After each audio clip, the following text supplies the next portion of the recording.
Testing my sound, make sure I'm sounding good. I think it should be fine. It says stream is starting soon. Scene will be starting soon. Yeah, it's just that's like my cut screen. Oh, I guess maybe sound's not on there. Let me see. We testing the volumes. Testing volumes.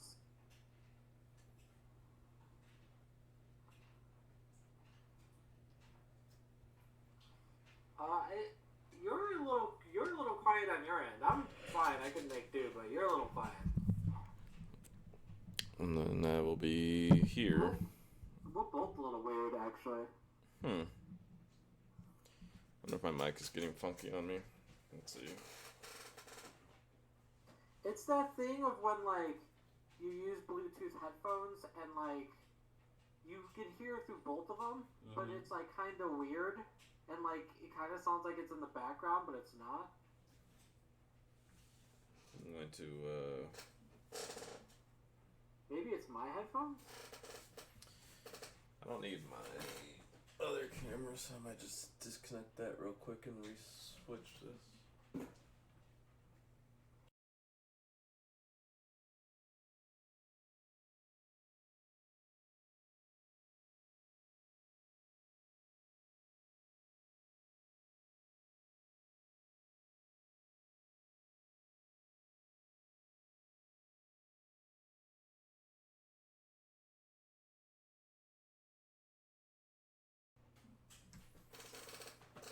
Oh shit! Oh, I love this first place checklist!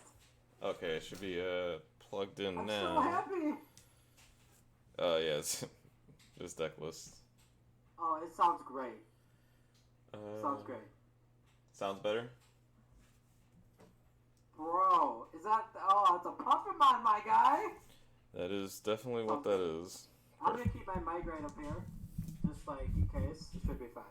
Okay, I'll just raise you up here and...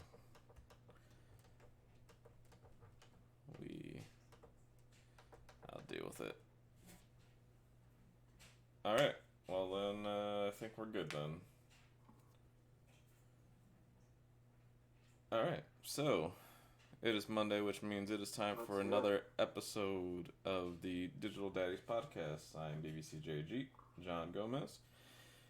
Joined as always by my co-host here, Mr. Salinas.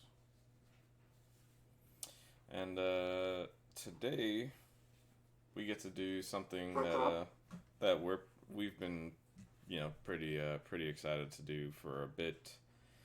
And just became a reality, early last week? And that is, the Digimon secondary market has officially begun. It felt like right after the podcast. Yeah, it was like almost immediate.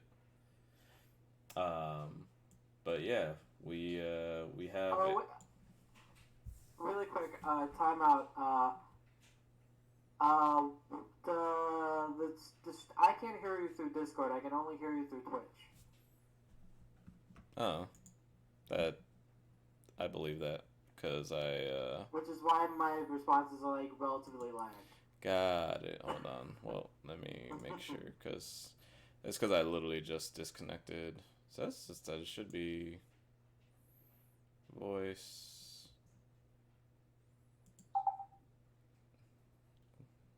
Can you hear it? Maybe it's on my end. Yeah, there might be I might be. I can. How about now? So you are at full value. How about now? Say something. Something. No, I can't. I still can't hear you. Hold on, I'm gonna try this real quick. Let me try. Let's do that. Do this. Say something. Something? Hey, I can hear it. Okay. I assume that's just because I disconnected my mic and then reconnected it. Did we share the podcast in the groups? I did not.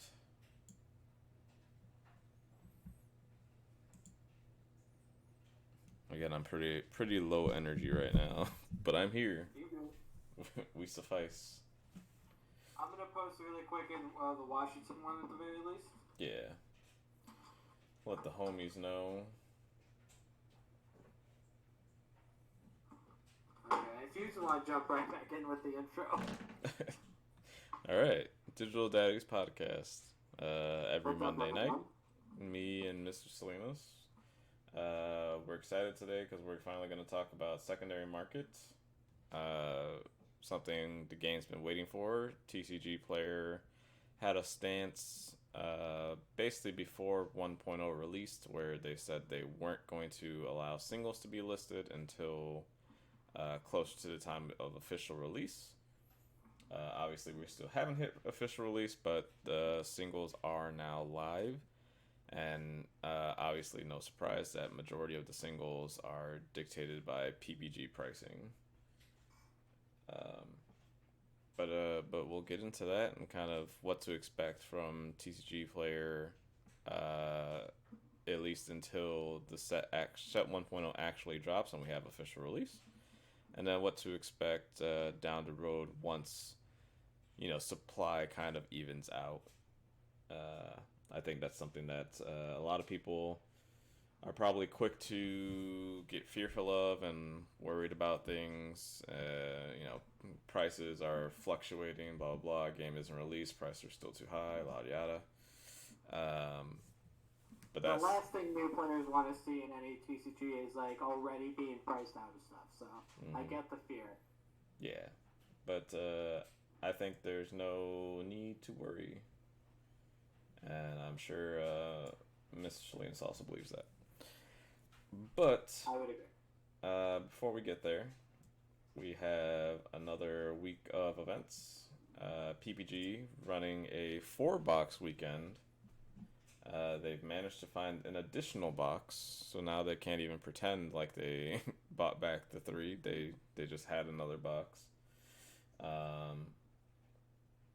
We did this math already. We pretty much figured out that what likely happened is it was never 3 boxes, but it was always a case.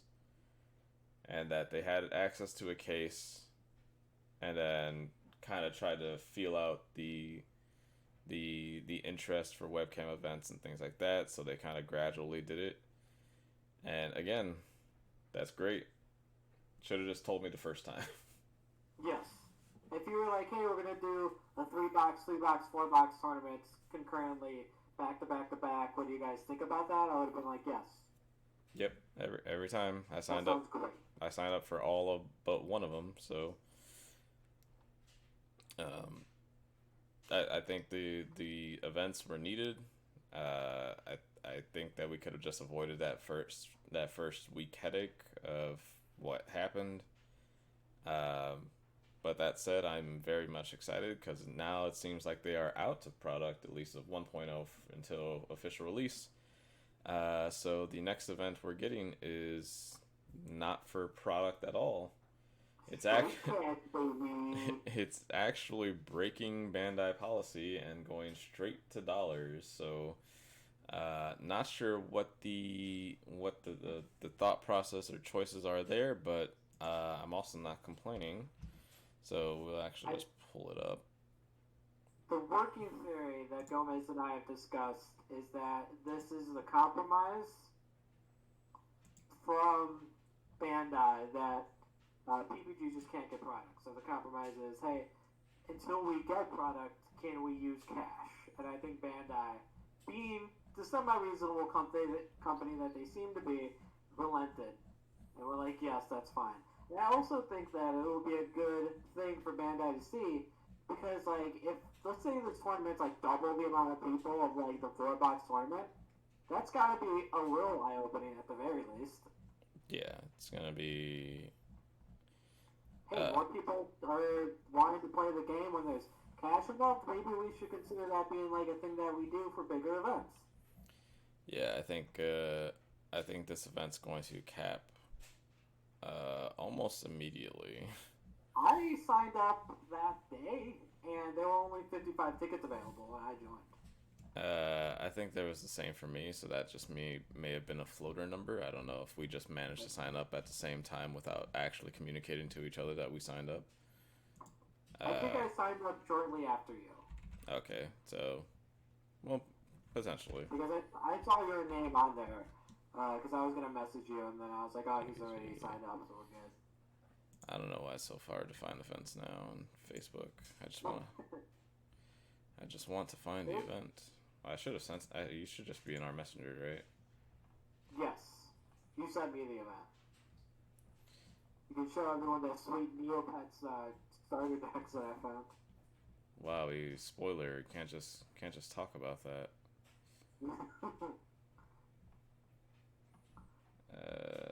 We can start doing a new segment on each episode. Cool stuff Nope. that Connor finds at Goodwill. I did not send it to you. I did send it to and then I sent it to Chris. Then I thought you sent me it too. I sent you the notification, I guess, or just like that the event was happening. You may have tagged me in something. You might as a comment. And then there's that too. Jesus Christ! I don't know the title of the event.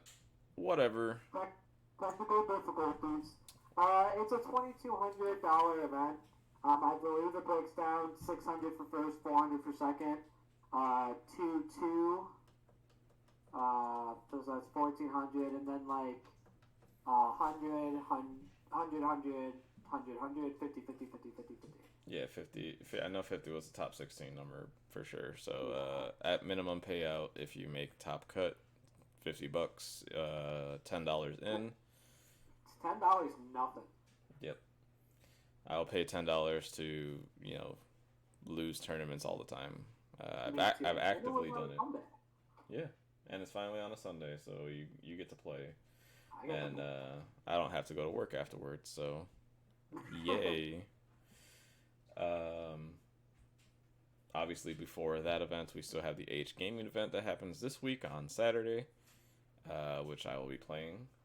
And then we have that event, and then I believe there's one more cash event on the 30th, and then we are done. At least I'll be done with set 1.0 format for February. I think I'll be taking a little bit of a break from playing weekend events every week for like the last 2 months almost. I'm a little beat. But yeah, these events, for the most part, have been great. Playing this weekend, I did try to investigate the whole like tables issue, because it just seems like you kind of just get sat at whatever table. Like table numbers don't matter at these PPG events, but your seating will still be the same. I was getting paired up at like table 20 something with my one loss, and then Ice Barrier was undefeated, getting paired at table 50 something, but he was playing against all the undefeated. So either it's like a reverse, like you actually go lower in tables when you're doing well, or I don't know. But my guess is that it's just like the pairing app doesn't take into account any of that at all. It's just like, hey, you're the same record as this guy, fight. Yeah, probably. A little. It's a weird thing, but it might be by name. Maybe. Name makes sense considering that I've usually been at the same tables, like even just consistently across events, multiple events. It's usually into 20 somethings, 40, and then start on like 47 or something like that. So maybe that is just the case. Which then makes me wonder about round ones, because then I feel like you're probably going to get paired up against the same people round one a lot, or like if the bracket literally just folds in half round one, that's something you can set up potentially. It's a very old school way to do like a tournament pairing system, because like when I first started playing Yu-Gi-Oh, when I was playing sanctioned events when I was like in like middle school, I felt like that system usually pair people by names, or try to. Yeah, like old Mantis. Yeah, I was trying to remember the name. Mantis, yeah. Oh, Mantis is Mantis is my favorite. I always had Mantis on my personal computers. Same. Gotta run It's events. super easy to use. Gotta run events at home. Yeah, and then even when it came to like running stuff at stores, just having Mantis on backup in case one of the like actual systems crashed was needed. About once a month. Yeah, you gotta have that backup system. Um, but yeah, so I'm excited. I'm probably finally off of the purple train. I think I'm gonna start testing some red Omni. I think that's kind of like the last pillar of the format I want to touch on but haven't touched on. So that's the direction I'm gonna go, but I'm definitely not gonna go in this direction because this is very wild to me. Are we talking about Pedro? Yeah, we're talking about Pedro. Dude, I'm all about what Pedro is putting down. I'm convinced that Pedro's a listener. I'll just say it. I'll put it out there. I sure hope. He got two Organic Greymons in this. He caught one. He caught two. Because I've seen most of them play like 3, usually 4. You got a Puppetmon in there. Love it. You got a War Greymon in the bottom left. Mm-hmm. There. That's awesome. That one you're gonna see a lot if you haven't seen these top deck lists already. This guy is quickly becoming he's becoming a new finisher for the deck. He's a different threat. And the one thing that I've said about Red Omni from the beginning is that that deck should experiment with Puppetmon, and it needs to win in other ways that aren't Omnimon. Mm-hmm. And Pedro listens, and I love it. I love you, Pedro. Also, what's up, Raffle? Nice to see you. Thanks for coming down. We're talking about Pedro's sweet deck. You don't have to apologize for Caps because we love Caps. Caps is cruise lock for cool. Yeah. This is the most excited I've ever been to talk about a Red Omni deck. Yeah, the Red Omni decks in this one are spicier. There looks like there's finally some variants. People started playing around with it. These deck lists look much better than deck lists we've seen in the last like 2 weeks. Way more diverse. There's a bunch of purples in this week's cut. I believe there's one green. You see Puppetmon everywhere. You see these War Greymon starting to show up. Yeah, there's a couple other things, but yeah, we can just look. We get down to second place being purple, Benigo. Basically standard purple list, like almost card for card. My standard list. He's playing the one of Volcanic in the flex spot, but triple Bialza, 2 Piedmon. I've also recently made that cut. I think 3 was excessive. I think a lot of people will. I think a lot of people have learned to punish Piedmon plays.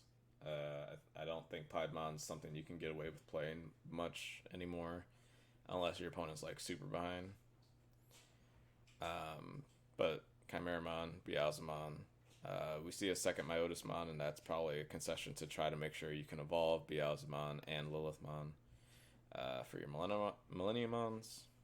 And then we cut a Trump Sword for a Night Raid. Does the purple deck normally play 4 Devimon? No. This is a heavier rookie count. It looks like they just want to be the rookie rush Lilithmon type thing, which probably is the reason for the Myotismons. They're just trying to go wide and attack. Something we've talked about with the purple decks and the kind of lines you can play is that you could just be a rookie rush deck on your end and then also have this value destruction package. That's why you gotta listen to the podcast, man. We're right. Mm-hmm. Top 2 decks. We've talked about them already. Things you want to look out for, man. It feels good. Yeah, people are moving. Yeah, it looks like they cut a Wizardmon for one of the Devis. Yeah, something along those lines. There's They're short a taper, but they're up an imp, and then yeah, they're short a wizard, up a demi-devi. Short a Piedmon, up a Myotismon. The flex spot is the red guy, and then they got a Beelzemon in there somehow too. Yeah, I'm trying to figure out where that other spot is for the Beelzemon and or just the Beelzemon. That's the kind of only spot I can't figure out with my brain hole. But yeah, that's. I mean, the most I see a lot of purple decks play 3 Millenniumon, so maybe they probably call one of those. Potentially. But yeah, there's a stock purple. Purple did reasonably well this weekend. You'll see it come up a couple more times. We got another red deck. This one's, like I said, we see this War Greymon, a full 4. The business. Yeah, so this one super spicy because we are completely omitted the Phoenix Mons. We don't have the cheap to play Mega. This Terry Miller saw that they are not gonna out blue, so they might as well give them the extra 1 memory and play threats that are threatening. So they are all in on this whole War Greymon thing, which means they're also in on Tide because they need the memory to be able to evolve multiple times in a turn. You can't usually do that if you only have 1 or 2 memory. So them committing to this plan is huge. You also see as part of this plan they have the inheritable from this Metal Greymon. This is the card I was reading earlier that kind of glitched out TCGplayer. But its inheritable is your turn. When this Digimon is blocked, gain 3 memory. So helps you enable. Definitely enables your Omni plays for sure, but then gives you memory to work with to do other things in a turn, assuming you have a level 6 on it. And then yeah, Volcanigimon. This deck's probably actively evolving Volcanigimon, which is something that I love. A lot of times you do not need that Volcanigimon unless you're playing against Rookie Rush or like purple decks, or somebody goes into that Rookie Rush strategy and tries to go white on you, and you just dump and blow up the board. But otherwise, it is a 3 to evolve, 10k security attack plus 1 guy. And that's kind of the theme of red at this point, is just multiple security attacks. We're not going to play the memory game, we're just going to beat your face. Yeah, they are straight ignoring it. You can see because of the inclusion of these Metal Greymons, they also have the promo Agumon, which gives inheritable. If this Digimon has Greymon in its name, it gets plus 2k DP. Something I don't hate, considering that it looks like their main want for this line of play is to go into this Metal Greymon and kind of gain some advantage that way. I like it. That's the plan. I like it. And then all the way down in 4th place, we get our first Blue Omni. This is going with the promo Gomamon plan that Ice Barrier has been on lately, so that is picking up for popularity. I think it is the kind of better way to play Blue Omni, just because the turns are just so explosive, and the kind of like line for like power level in Blue Omni is so thin that finding little edges, especially in the mirror, is why I like this version over just like a standard play your Electmons, play your other 2-drop guy, the other Gomamon, the other 2-drop Gomamon, and try to keep your opponent on 1 memory. I think again, sacrificing that 1 additional memory by making it 1 or 2 instead of 1, you get a lot of value in inheritable effects or like Digivolution effects. I just love the source removal thing. And this is why I think we always push back on the notion that the format is solved. Because we just looked at three of what I think many people would consider the top decks, with all due respect to Green, just based on, the amount that they've been played. And each deck is different than it was last week. And yeah, it's always going to be like, I need to worry about these 4 decks. But each of those decks is going to come with a different pile of tricks from their box every week, and you have to, think ahead. You have to be prepared. This game is going to trend a lot like how Pokemon did, or Pokemon does when it's like at its best. It's going to be the decks you expect, but they're going to have tricks, and so you got to be ready. What's up, Docile Charizard? Nice to see you. But yeah, I'm a real big fan of the Gomamon, Zudomon, to Digivolution removal, gain memory type strategy from the blue decks lately. Surprised that he's not playing the blue mat as well, because that is, again, one of those things that kind of gives you the combos. So him not making the room from there, but that's so you can play this Cocytus Breath and probably this Volcanic Dramon. I don't hate it. You can't play everything. You can't. That's true. You can't play everything. Let me go into another blue Omni.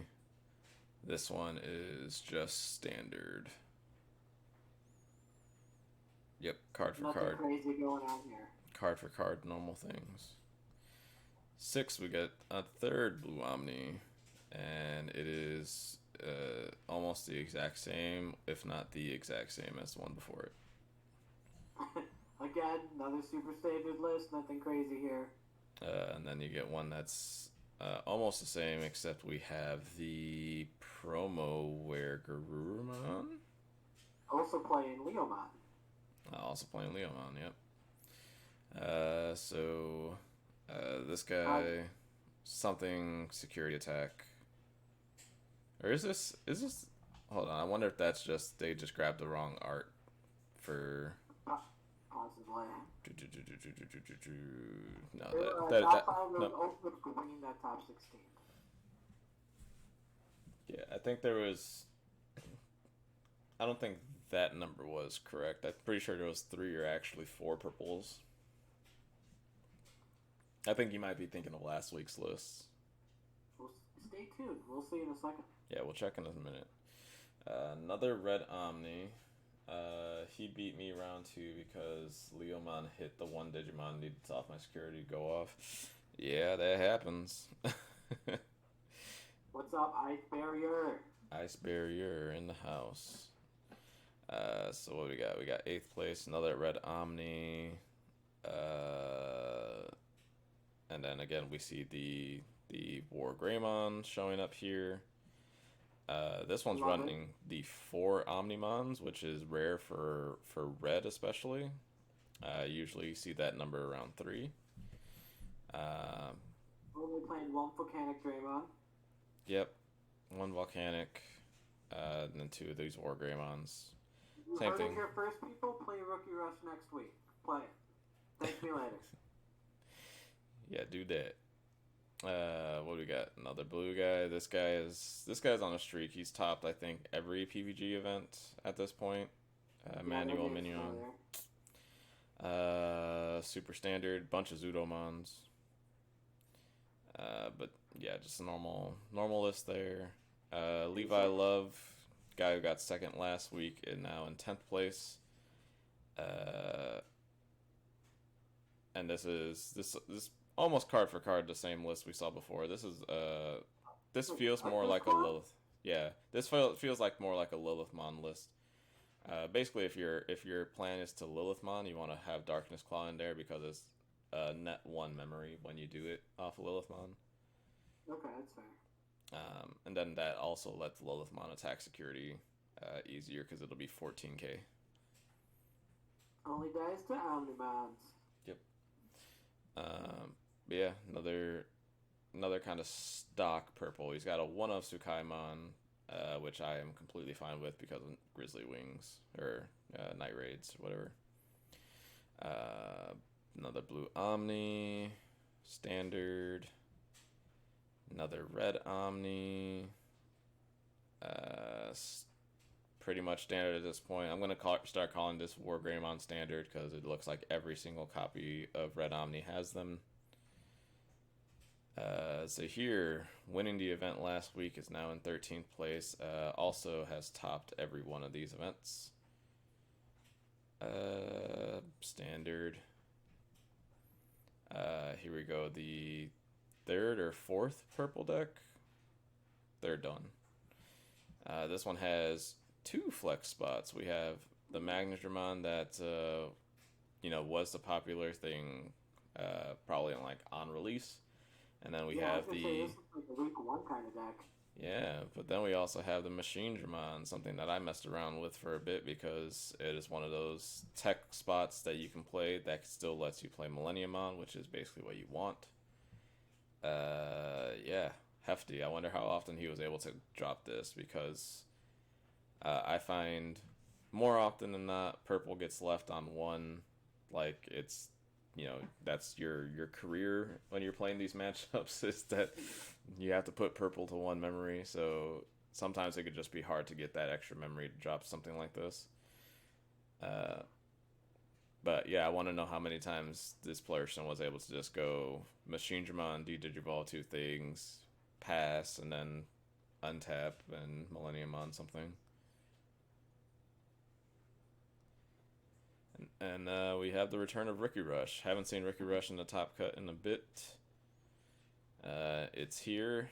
It's got the blockers. It's got no champions. It's got 4 puppets, 4 flowers, 4 Vulcans. It's Ricky Rush. And then the last place is a standard blue Omni list. So only one of the ice barrier versions of blue Omni this week. But it did the best. So there was no green deck, right? It was a Rookie Rush. That's what I thought it was. Got it. Yeah, they must have just listed it as green. Got it. Yeah, I feel like they said that the. Oh no, that was the overall representation of the event. Green, second most played deck next to Blue Omni.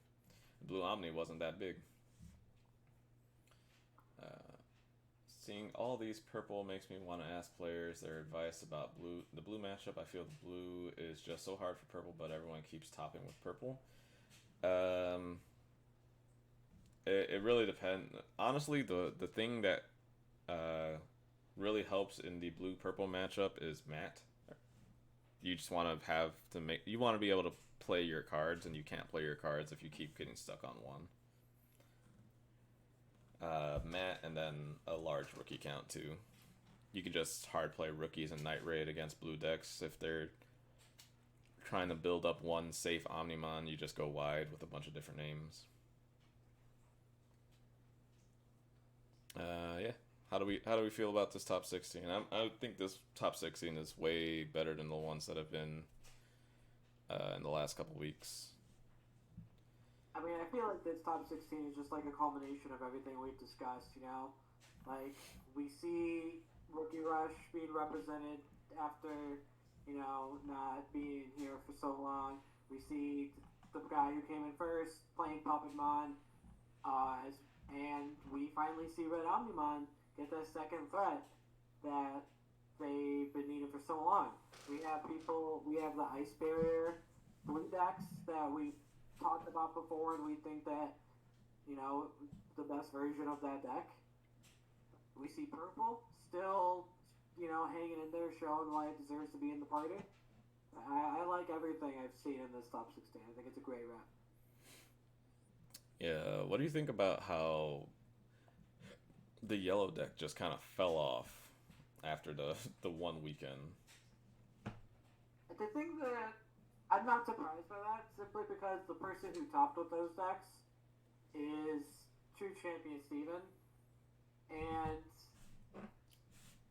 he, I think, made it a mission to play those decks and to prove that color could do well.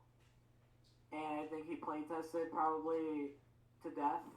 I mean, he did live streams all the time. He probably, knew all the cards, right? Mm-hmm. And so I just think it was like more of a passion project, and then people kind of realized, like, yeah, the deck's good, but like, I'm not, like, they're not scared anymore. They're not, worried about the unexpected. Yeah, that's the format is pretty healthy. You can still play whatever you want. Omni's going to be potent because you can't get that mentality out of people's heads that the best deck. Why would you play anything else but the best deck type thing? Kind of the unfortunate truth of any game is that people are going to play to win, and if they think that the only way you can win is by playing the best deck, then they're going to play the best deck. Good deck for that one tournament, but how the format has evolved, can't keep up. Yeah, I could see that for yellow, that it just can't keep up. It's still very, very low ceiling for purple as far as like level 6s. No level 7 plays until set 4. And then the level 6s they do have are very weak. You don't want to play the 10 to play 2 to evolve Magnagimon because it doesn't do anything. Your inheritable effects don't typically do much unless they're DP reduction. But again, you wouldn't play the Magnagimon for that because it doesn't do anything. So you'd actively just be losing those inheritable skills for no reason. And Slash Angemon, as good as that card is, it is only 8,000 DP. Yeah. I think that yellow is, at this point, the worst color, and I don't think it's debatable. Yeah, I think black is probably better because it just can stall out the game. Even like tournament result wise, like we've seen the 2 yellows that have top 16, and we've seen 3 or 4 black decks top 16. So like it's statistically speaking the worst performing deck, and I just think on paper it's also just the worst performing deck. There's not like black can't do a lot. Black is what black is, but the stuff that black does, performs significantly better than the 1 or 2 options that yellow has. I agree. Cool. So, on to the meat of the day. We're on TCGplayer. When we go on TCGplayer, we can look at Digimon singles finally. What? This feature was not available until early last week, probably like Monday night, Tuesday night type deal. But yeah, we have singles. We have things to look at. We have booster cases of set 1.5 at a 3x markup, so that's fun. Yes, $2,300. just $2,300. You wanna who's not there though? You wanna who's not one of those sellers? Pro Play Games. They don't have a case to sell. They don't have cases, so they're all sold out. And then they won't be. Dabbers Pro. I did receive my singles that I ordered from PPG through their website. Yeah, they packed their cards well. Everything was great. All of it was near mint, like they said it was. There you go. Safe to purchase.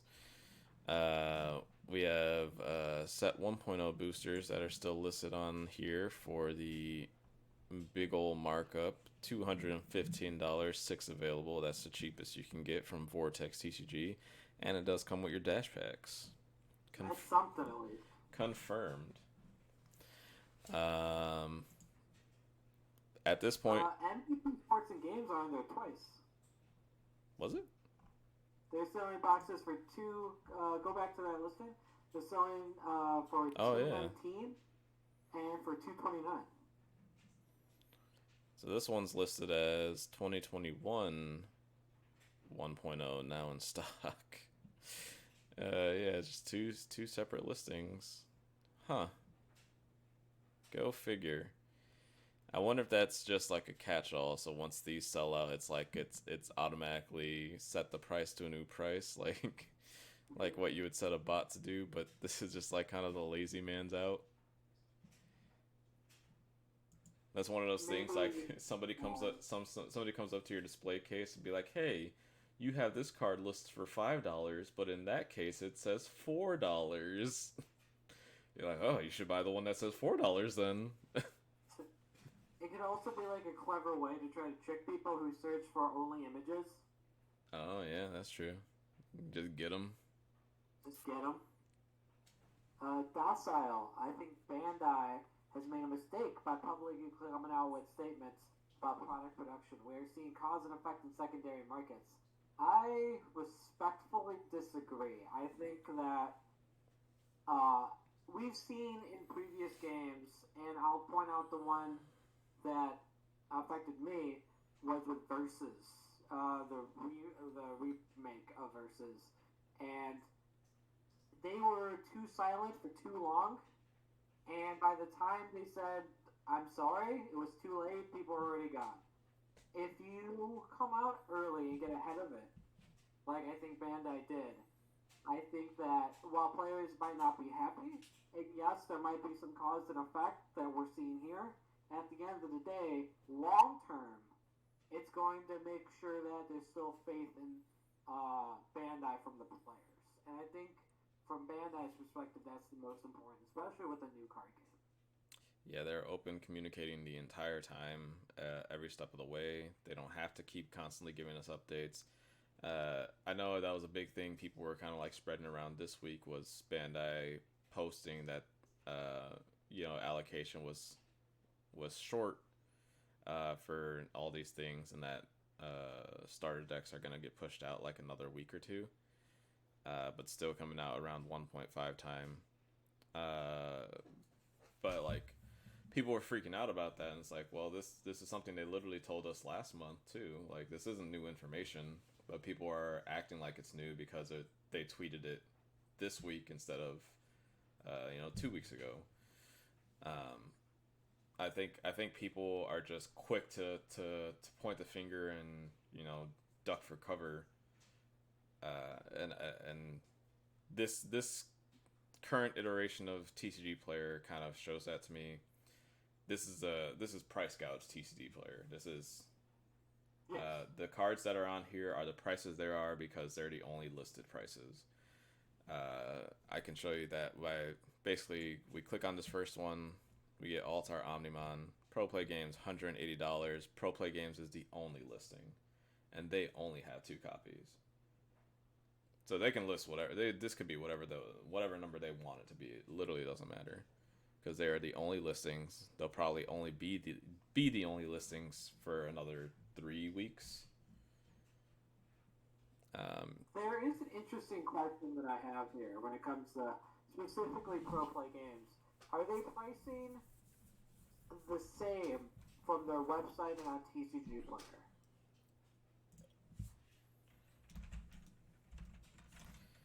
Let's see.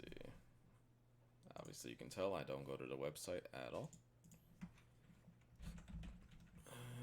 And yeah, the one drawback of being like upfront and honest is exactly like the price gouging. Yeah, it's going to keep some people out of the game a little longer than maybe they would have wanted to, but I think it'll make them still come to the game, whereas I don't think if you say anything, I think the price gouging is going to happen regardless, right? And I just,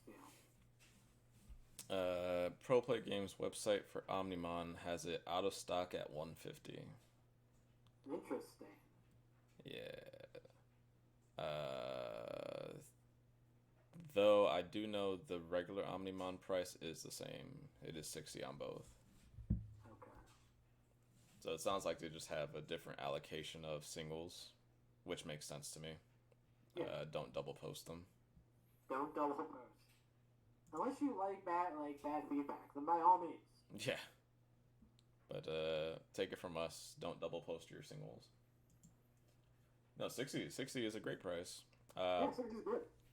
PPG's prices, we love love to shit on TCG. We've done it before. Don't get me wrong. But, like, I'm going to shout out when, like, people do good stuff. TCG's prices when I was shopping on their website for singles was super reasonable. Yeah, nothing you see is kind of like too far off from what you would see on Facebook groups. That's essentially what these prices are.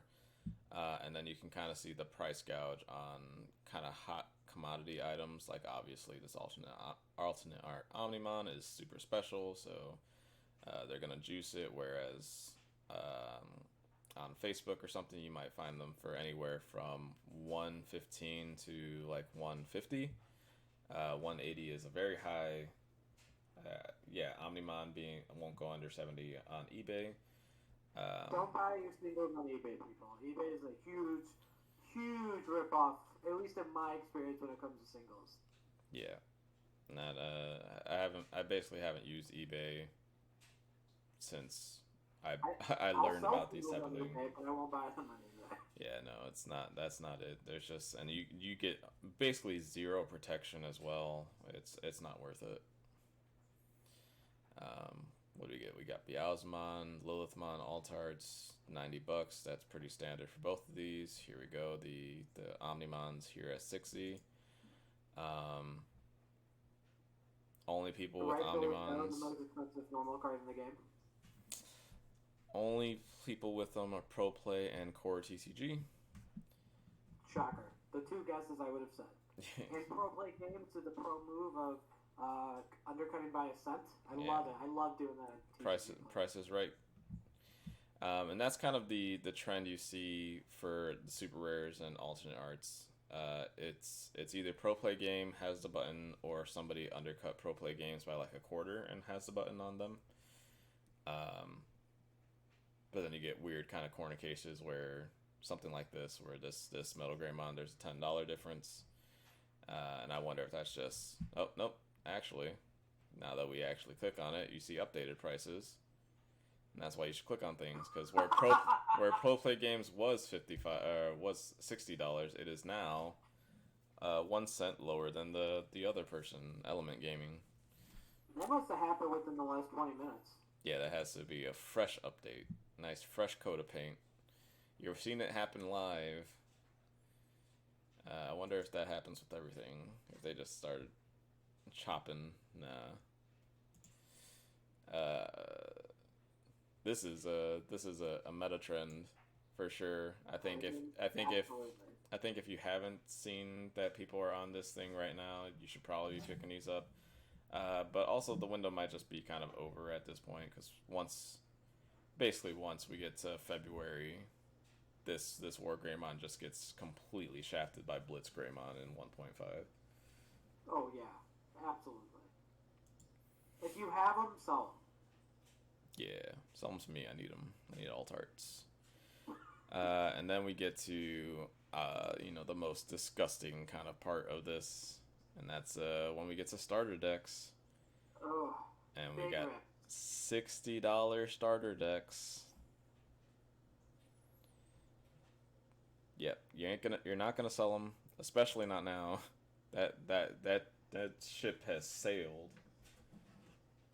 If at this point you still don't have singles and you're looking to play, you either don't play red, yes. or you find your Gaia Forces somewhere else. If you're looking for a budget option, your best bet is green. The most expensive card in that deck is Flower Cannon. It's $8. Yep. Something I wanted to kind of talk about for this TCGplayer, which I think is pretty important, and I don't think a lot of people kind of utilize, is the amount of filters they have. We got all the standard ones. We got 4 or more, normal foil, conditions, but then they get pretty thick. We got all the sets, product type, cards versus sealed product, rarities, level, color, card type, play cost, Digivolution cost, Digivolution color. They sort by levels and by the name of the level. So 4 and champion are separate things, even though they're the exact same sorting. They sort by the additional kind of text boxes on the bottom that we don't even see used. Virus, vaccine, data, unknown. Digimon type. I can just search up. Let's see. What's a type of Digimon we want to look up here? Let's look up the 21 cyborg type Digimon in the game. We start with the Metal Greymons, Metal Garurumons up here, both of them. Metal Seadramon, Starter Deck Metal Garurumon, Metal Greymon, Metal Tyrannomon, War Growlmon, High Andromon, Boltmon. But yeah, when I saw this part, I was like, wow, they went deep. Cause look at how many of these are just one. Shaman, is that my boy Wizardmon? Not even with Metal Greymon. What's happening here? What's the one Oh, I see. Because it got Sirenmon and Titanmon. Titanmon is a shaman. You said which one? Mollusk. Mollusk? Yeah. Numamon. What? Numamon. Okay. Would not have put him on Mollusk.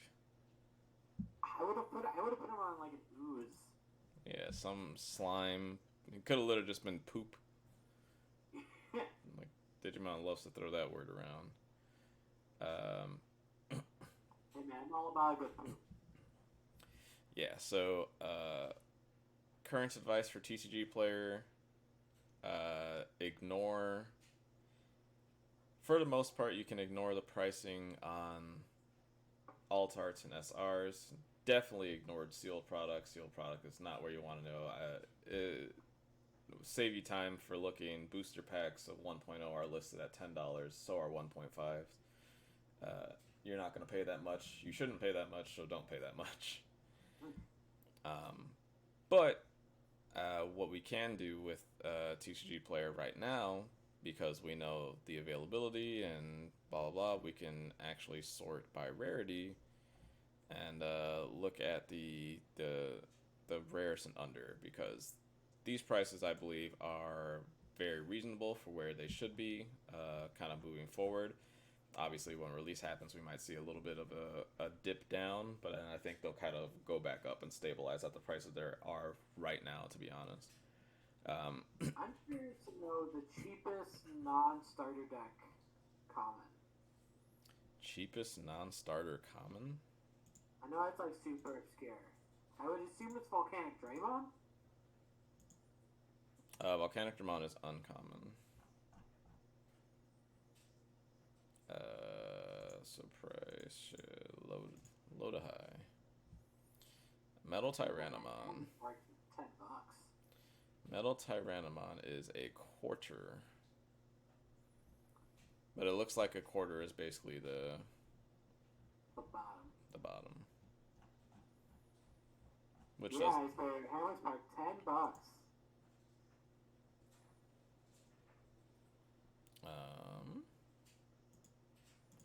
So yeah, let's have a peek at these rares again. Because these are kind of ones I wanted to look at. Would you have guessed that Flower Cannon was the most expensive rare? Yes, that would have been my first guess. Yeah? Yeah. Would you have said $8? Yes, because I purchased them. Fair enough. My second, if Flower Cannon was wrong for whatever reason, my second guess would be Chimeramon, but I know that's wrong. My guess would have been Plesio. That's a good one. Plesio or Phoenix. They both serve the same function. Plesio is just actively required in a deck that requires it. Flower Cannon being $8. Not surprised. It is one of the best security cards. 4 ofs in all the decks that play it. You're gonna see it in green all the green decks now. You're gonna see it in all the Rookie Rush decks from now until forever. You're definitely gonna see it, especially come 1.5 when green just takes over the format and becomes the de facto best deck. So yeah, you should definitely have your flower cannons now. If you don't, I assume that the reason this card is not $10 is because of the alternate art. That makes sense. But then looks like we go immediately down to 5. So just kind of shoots right down. Flower cannon definitely just stands in its own kind of thing. I think that when we get official release, we'll probably see this dip down to somewhere in the $5 area. And if you do see that, I would definitely jump on them. Something to... Yes, you definitely want to get your flower cannons before 1.5 comes out. Yeah, definitely do it before 1.5. This card can go up. Once we get to the $5, we just have a bunch of starter deck rares. I believe it's just all the starter deck rares back to back at $5. And then Chimeramon at 5. Surprised that the yellow one was expensive, but here we are. Yeah, go figure. There's Chimeramon. There's second non-starter. Chimera into Trump Sword makes sense to me. TK Kaishi from the starter, being on the cheaper end of starter deck rares. And then you got the $3, and it looks like $3 is kind of the standard price for playable. Puppetmon was a card that I was shocked was only $3. This one's the one I'm shocked about. This TK Kaishi, definitely people should definitely be buying this card at $1.50. It's gonna be good if the yellow deck is good once why can't I think of the name? Oh my god. What's the yellow? Shine Greymon. Yeah, Shining, yes. Yep. You're gonna need 4 of this card for Shine Greymon. You're gonna need 4 of this card for even past 1.5 once we get to set 4 and yellow takes over as a de facto best deck, because I don't know if you see any of those like kind of updates from the Japanese pages that post deck lists, but like yellow is destroying the meta. Yeah, I have seen those yellows everywhere. Like yellow Megazoo is one of the best decks you can play. That's crazy. That's such a big shift in the other direction from where Digimon has like been in the last year. So that's pretty cool to me. But I think it's just really sweet too that like for people who maybe really want to play with these yellow cards, you know, maybe they see that and they're like, oh, like it's my cards will be good at some point. You know, like it's really nice that. It seems like all the colors at some point will be like represented in the meta, with maybe the exception of black, because I haven't seen a lot of black in the compared to yellow at least in the Japanese stuff. Granted, I don't follow it as tight as the non-Japanese. Mm-hmm. It looks like. Oh man, black tie, get them now, buck each, guys. Yeah, get those black ties. And then let's see kind of where the low end of rares goes. 50 Lilymon's selling out. 50 cents. Lilymon should go up. That card is probably the best. There's only one listing there for $5. Lilymon's another one you're gonna want to look at. I think that one's not an investment one. That one's just an immediate requirement, because once basically it gets thrown out once next set comes out and we get Argomon, that becomes the de facto best thing to do. Yeah, all the new green stuff is just gonna replace what's going on right now. Yeah, completely unplayable rares are at 50 cents. So it looks like the low end for rares is $1 and the high end being $5, with the exception of flower. So yeah, this game is very affordable. Even on pre-sale, it's you can play this game if you want to. It's just going to be a little bit harder entry level for competitive play because of SRs and the like. But even then, if you wanted to play green, which is a competitive deck, it would probably cost you at most $100. Yeah, it's gonna be pretty easy Entry level. Ooh, this one's that's a price. Let's talk about a $10 Kakaida's Breath. It's like the best blue op, the most consistent blue option we've seen. It's also only got one listing from Pro Play Games. But yeah, this card's pretty nuts.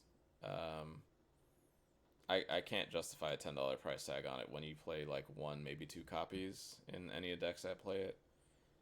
I agree 100%. Yeah, that is not a price I'm interested in looking at. Something to look at, and think about when it comes to set 5 after we've got our first set 5 spoiler, is this Zudomon, the one that gets rid of Digivolution sources, the Ice Barrier special. I don't know if you've seen it yet, but they revealed the first spoiler for set 5, and it is a blue level 6. I believe it's 11,000 DP, and it's hold on, I just gotta look it up because pull that puppy out. It's got an insane amount of text on there. I don't remember where I saw it on here in the Discords. That's a sweet mat.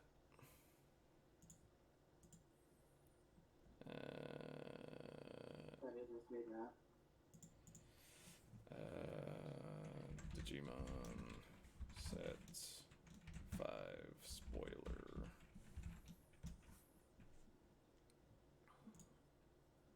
How's everyone doing today in the chat while Gomez looks up this card? How's everyone doing today? I'm doing pretty good.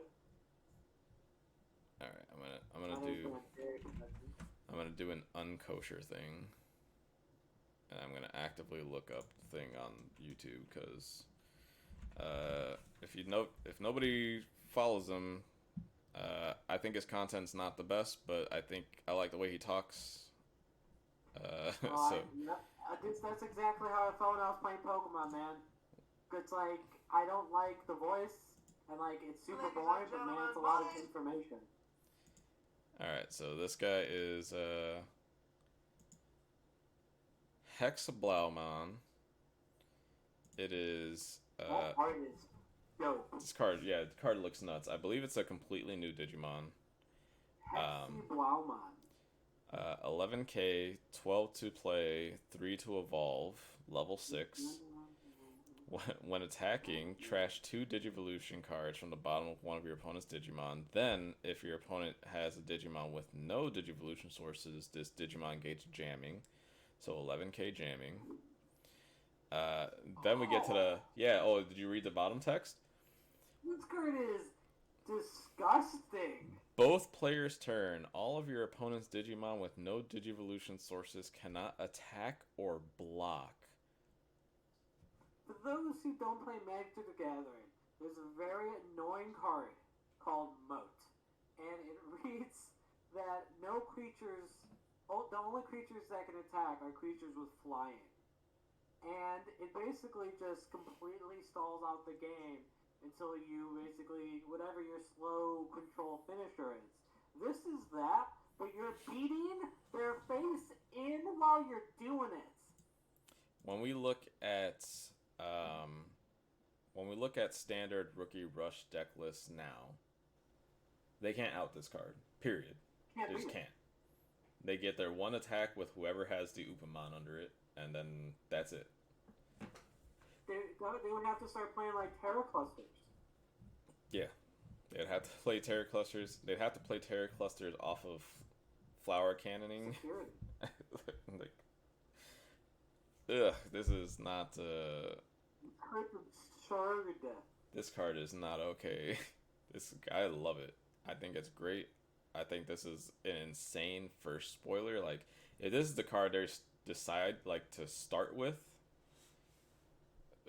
I just know that there's better cards than this somewhere in the set. I'm sure there's worse ones, of course, but like, if this is the one where there's like, here's our first reveal, man, I want to see what the rest of them are. Historically speaking, for card games, the first card you spoil each set is important because it's usually either one of two things. It's a big thing for like the theme of the set. Yep, thematics. Or something new they're doing to present the set. For example, Magic the Gathering again, when Thrones of Eldraine came out, it's like a fairy tale set. But it was also the first that they did collector boosters.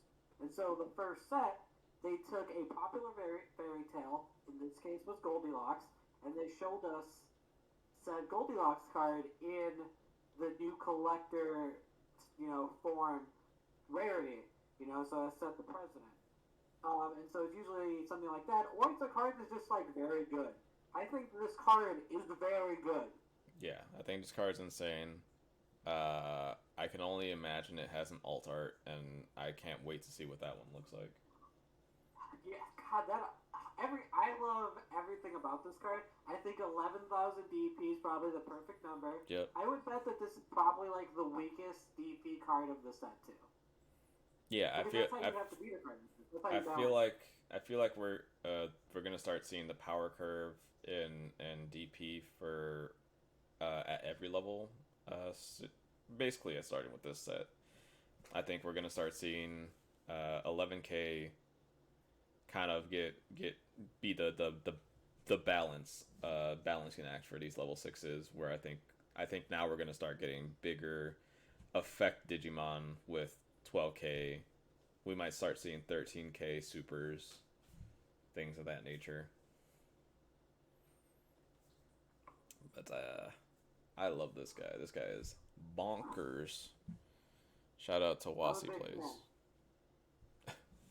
His name's Ross and he likes games, if you didn't know. Oh, God. Shut up. But yeah. My name is Ross, and I was always told that I had a voice for radio. That's his Pokemon TCG radio intro. Oh, is that him? It's the same guy. Oh. Okay. My name is Ross, and I've always been told that I have a voice for radio. I remember that channel. I never watched any intros, but I just remember I was really hungry for Pokemon content, and it just didn't exist. But he had content. That's all I can remember. And it was good news. Like he picks good things to talk about. So respect. But also, I hate you. Yeah, he's been great this week. This week has been a great time to be a part of his channel because he's kind of just coming out with all the news for me that I'm not getting from anywhere else. I'm gonna follow him now that I know he has a Digimon channel. Yeah, he this week bunch of packs, special packs have been revealed, and the contents for those. So we now know how we're gonna finally get the alt art starter deck champions, the Greymon, Garurumon, Angemons. Those are gonna be for the Tamer Party things that are gonna be happening towards the end of the month, start of February. I know Zulu Games in Bothell is confirmed to have that. How they'll do the events is left to them. The stores get a kit, and the kit has 24 promos, and it's 8 of each promo. So these things are probably going to be a little pricey. I know PPG already has theirs listed to sell for $20 a piece. Which... Did you ever pick up your pack for playing in that locals? No, I had waited because I was going to wait to see if I was playing yesterday, but then I didn't play yesterday. So I'll probably pick up sometime next week. Again, just waiting for this week. Yeah. But yeah, Zulu's gonna have those events. I know some other store was talking about that as well. It was one of the, we discussed this that first locals week of stores that are potentially having these things. There's going to be an additional type of booster packs that come along with purchases of booster packs. So like a Dash Pack Plus type deal. And these you get at every 16 interval instead of every 12. And those packs are the English versions of the anime art cards.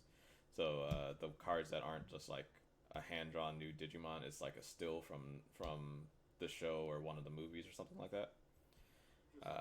So there's 4 of those, and they're all going to be in one pack, and you'll get those at every 16 boxes you purchase. So if you buy 2 boxes, you get 4 dash packs and 3 of those packs.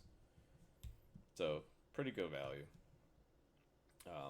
I'm getting 12 boxes of 1.5, so I will be getting many of those packs. I'm getting 5 as of right now. I don't think I'll get any more, but I can see myself getting like 1 or 2 more. Yeah, I'm gonna start. Not start. I'm gonna continue getting many boxes, but 1.5 will hopefully be the time where I can finally start trading singles. I think I only got enough in set 1 to just kind of keep for me. 1.5 is smaller on the supers count, so I should have a lot of excess supers to finally spread the worth.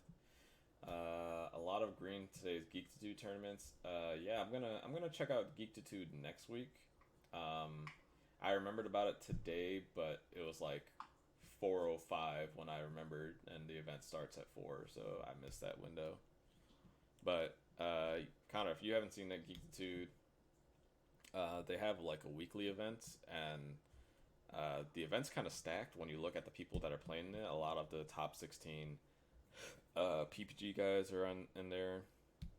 Who's who? Yeah, just a regular buffet, but it's like 16 players today.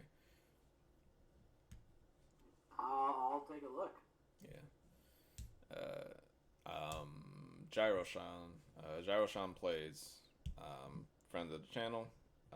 He streams those events when he can. He did like the last 2 weeks. He didn't do it this week. He didn't seem like he was playing today. But he's done a couple of the weeks back to back, and it just looks like it runs like any other event. But definitely a high caliber of player for sure. So probably a good way to get some testing out. And then I believe everything pays out in credit or cash or some type of monetary value that's a 100% payout. Nice. Yeah. Yeah. Secondary market. Don't be scared yet. It still doesn't exist even though it's here. These are placeholders until we get actual things. I don't think you're gonna see much difference in common prices once we get things out. I think quarter is gonna be the baseline. That's just gonna be the generic price because they'll basically lose money if they sell it for anything cheaper than that. I think some of these. If you're trying to fill out your collection, some odds and ends, secondary market's probably great for you. But if you're looking to trade for like Blue Omni or Red Omni, good luck. Maybe try to trade Yu-Gi-Oh or Magic or whatever else you might have. But yeah, some of it's great, some of it's not great, but it'll be fine. Time will work this out. Yeah, I'm active. I'm so done with like my Magic cards just sitting around at this point. I've thought about just like posting one of my trops in the Digimon trade groups and be like, is anyone interested? But I know that would be actively wrong, so I'm not gonna do that. I mean, at 60, I may pick up 2 of those Omnis. Yeah, I mean, it's on average it's about $10 cheaper than what I see everywhere else, which is great. And I think that's just PBG and core TCG cutting each other, and I think they're playing a game of chicken, and this is as low as they can go. If it does drop, I don't think it'll drop for a while. Yeah, I don't see the price dipping for Omni until 1.5, when the amount of Omnis that people will need will cut, because Blue Omni will essentially fall off as a deck. It's if you look at just the Japanese meta trends from set 3, Blue Omni basically fell off.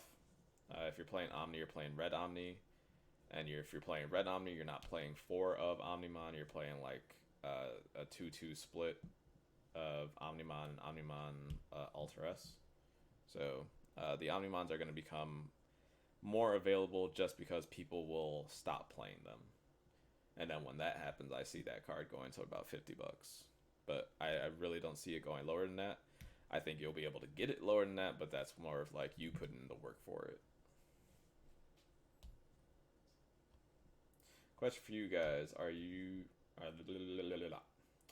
Question for you guys who are more in the Magic world. Today I was listening to a Pokemon streamer, and she was giving props to Pokemon for being there for LGS with free product and try to help make profits. But she was saying Wizards essentially left their LGSs hanging with the you deal with it and keep buying our supply attitude. I can add to this a little bit just based on what you've said already, Docile. I'm sure you got a third part to this. But Wizards it doesn't communicate. The main example that I can give is just like... You better say unstable. Huh? You better say unstable. That's not what I'm going to say, actually. I'll let you give the example of unstable. But, so the difference... So, like, the collector boosters and just, like, the different rarity, drops that you can get. Like, you open X amount of boxes, you're expected to get X amount of things, and that number is always changing. And if you're working on, like, the back end, that's a real pain in the ass. Yep. I can tell you, large-scale operations, when our stores are cracking these booster packs, we have an allocation for cracking and for selling, where allocation for the different channels that we sell on, things like that. Everything has got to be planned out. When we start cracking packs and the numbers don't match what they should be, that throws a big wrench in game plans, especially when you consider pre-sale. The only reason pre-sale works is if an expectation is set. I know based off of the last set and the set before that and the set before that and the set before that, this is how many rares, how many mythics, how many commons, how many uncommons I'm going to get. This is how many I can list right now. This is how many I can list for this price before I have to adjust. All that stuff is mathematically solved before any of the cards are spoiled. All you ever know is like the name of the set symbol, the amount of cards in the set, and that there's going to be various products associated with the set. If we look at the last set that had come out, that was Zendikar Rising, they introduced a new booster set completely out of nowhere. Just like a year after releasing collector's boosters, they've now released set boosters. The only information you got for set boosters was they're packs that are made for people who don't draft, and that there's going to be a slot in there that was dedicated to a list of cards that would be reprinted. The list of cards was 300 cards plus deep, and you didn't know a single one of them until you opened the packs. There was no... The list has only gotten bigger. Yeah, it's only getting bigger every single set. Every single set is going to give us another 300 copies. And now at this point, you start seeing them introducing reprints of sets, of cards in the set, the mystery set, like the list. But like with a different set symbol or something. So like there's like 2 or 3 versions of Soul Ring. And the only difference is that one's like Commander 13, the other one's Commander 15, the other one's Commander 19. One is Commander 19 with the stamp. Yeah, it's like minuscule changes, but you're not going to know that until you see it. And you probably, because of the variance in them and the way you pull them, even like under normal set cracking operations, you just may not know what all the cards in the list are. And as somebody who works directly with like looking at cards every day to buy, it is such a pain in the ass to, because like there's 2 things that I worry about all the time with my job, and it's is this card fake? Every collection, I'm like, is this card fake? Because like that's not like, if I'm the gatekeeper. I got the security for that. So if I let a bunch of cards go through, there goes my job. Like, I have to be vigilant and make sure that, I catch those. There was a collection I was working on 2 weeks ago, and it had like 18 to 25 fakes, and some of them were the best fakes I've ever seen. And if it wasn't for one blood crypt that I saw early in the collection, which I was like obviously fake, maybe one of them would have slipped right by me. But I saw that blood crypt and I looked through the rest of it, and I'm like, oh, there's a bunch of cards in here. And then I had to talk to the grading department, and we figured it out, and we were able to catch everything, so everything was fine. But it's one of those things I constantly worry about. And then the second thing is these mystery boosters have the little planeswalker symbol on the bottom left of the card, and they're so easy to miss. And so before I start, after I pull all the things that I think that are money, the first thing that I do is I go through it and I look for that symbol and I pull every single one of them out, because I don't want to say that something is not the mystery version when it actually is the mystery version. Did you know that? And then it's a whole complicated thing on our back end, and they have to come find me, and then it's this whole thing. Did you know there's a difference between mystery booster and the set, as far as that little symbol on the corner? Yeah. one is a millimeter bigger than the other one. Just this tiniest little encroaching space larger than the other one. It's so stupid. So stupid. But yeah, I guess one of the problems I had with like collections like years ago was when it was like, man, there are too many sets that start with the letter S. Yep, simpler days. But yeah, to continue to your point, Wizards of the Coast does not communicate. They kind of do what they want and kind of feel it out and see based off of the response. And it's not even the response of the players; it's more the response of their wallets. A lot of their judgment calls are basically under the principle, I'm going to ignore everything you say until I see the results. The biggest thing with that for me was when they released Unstable. I had just stopped working the card field for that year, and I am so glad I did, because I would have lost my mind if I was working for Aaron Jarvis and Unstable released. For those of you that don't know, Unstable was the return of a popular theme of sets that Wizards of the Coast did, that the cards are silver border, essentially real fakes. So you open these cards, almost none of them were tournament legal except for one, and that was because it was a reprint of a card from a previous set called Future Sight. But we saw spoilers, as you would traditionally do, so people knew what was going to be in a set. Every week before the set actually releases, Wizards of the Coast will post the full set list online so you can see the cards, especially if it's a draftable product. They want you to know what cards are in the set before you draft. So they posted the spoilers. You could read these cards, see what they did. That was the Friday before that set got posted. To give you ideas in the background, the Monday after the spoilers would be released is when stores are cracking packs to get out pre-sale orders and get singles and stuff like that. Once cracking operations began that Monday, people started to notice something. These cards have variants, and it's not just like one or two. Some of these cards had up to six different. No, very cryptic command. Spice X. That was another one. Was a Secret Base. Secret Base. Night of Thingamajig. Night of the kitchen.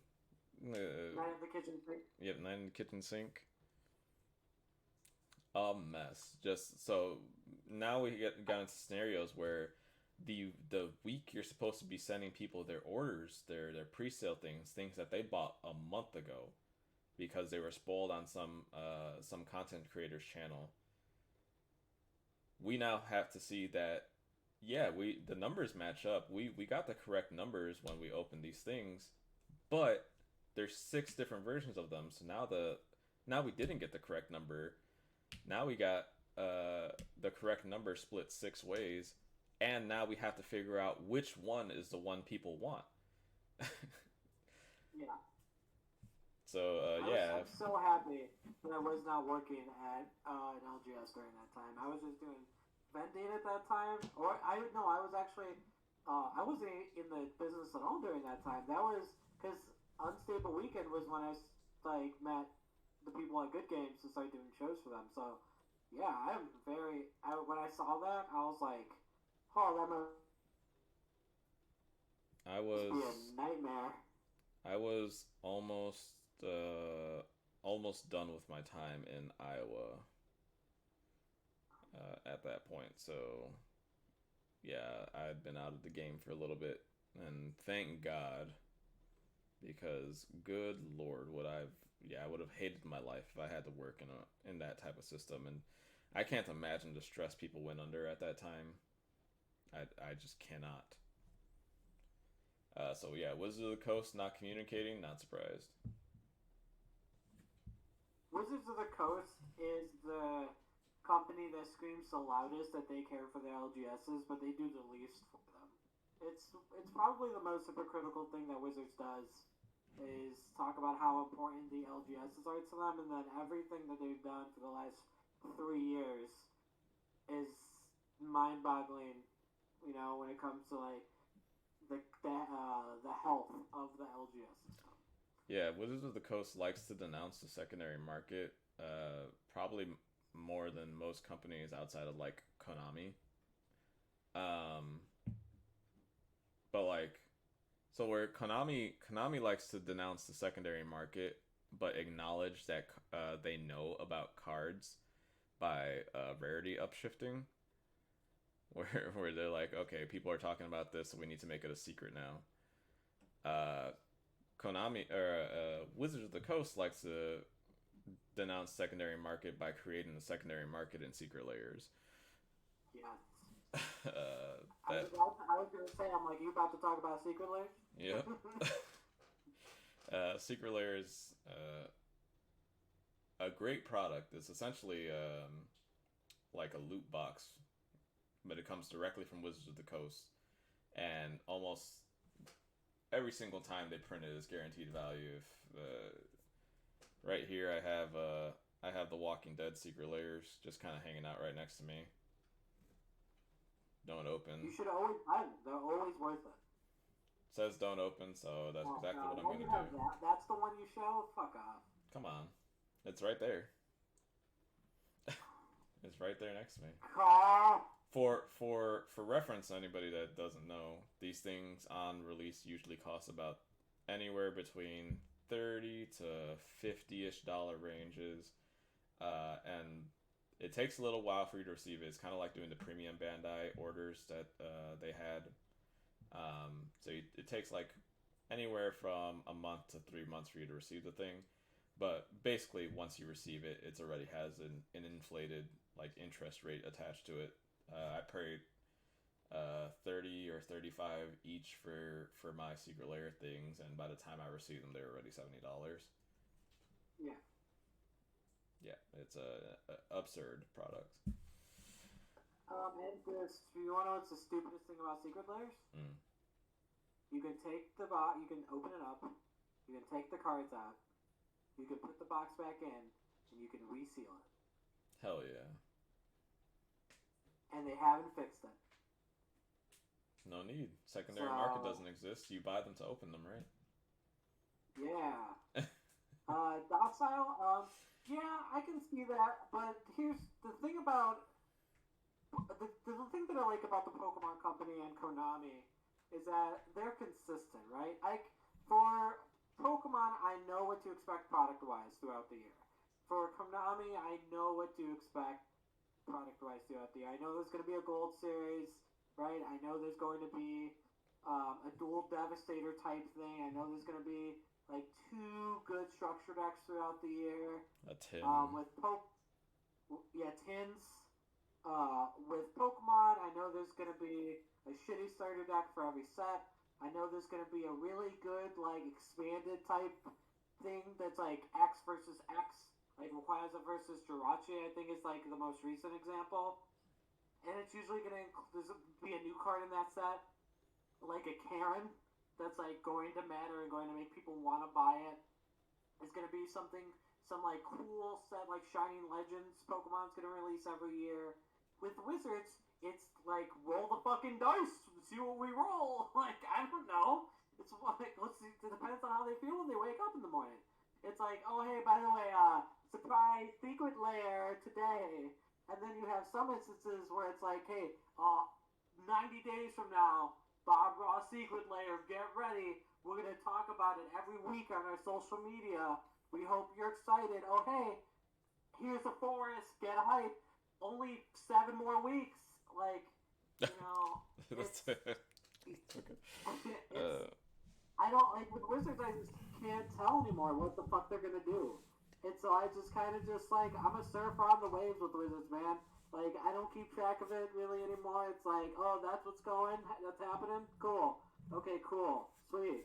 My favorite... I just don't even bother. My favorite thing about Secret Layers was when people were actively talking about how, you know, Secret Layers is insulting to LGSs because, you know, there's things LGSs can't sell, so you're actively making people avoid LGSs. And Wizards like, no, we're going to give them their own Secret Layer products too, just you wait.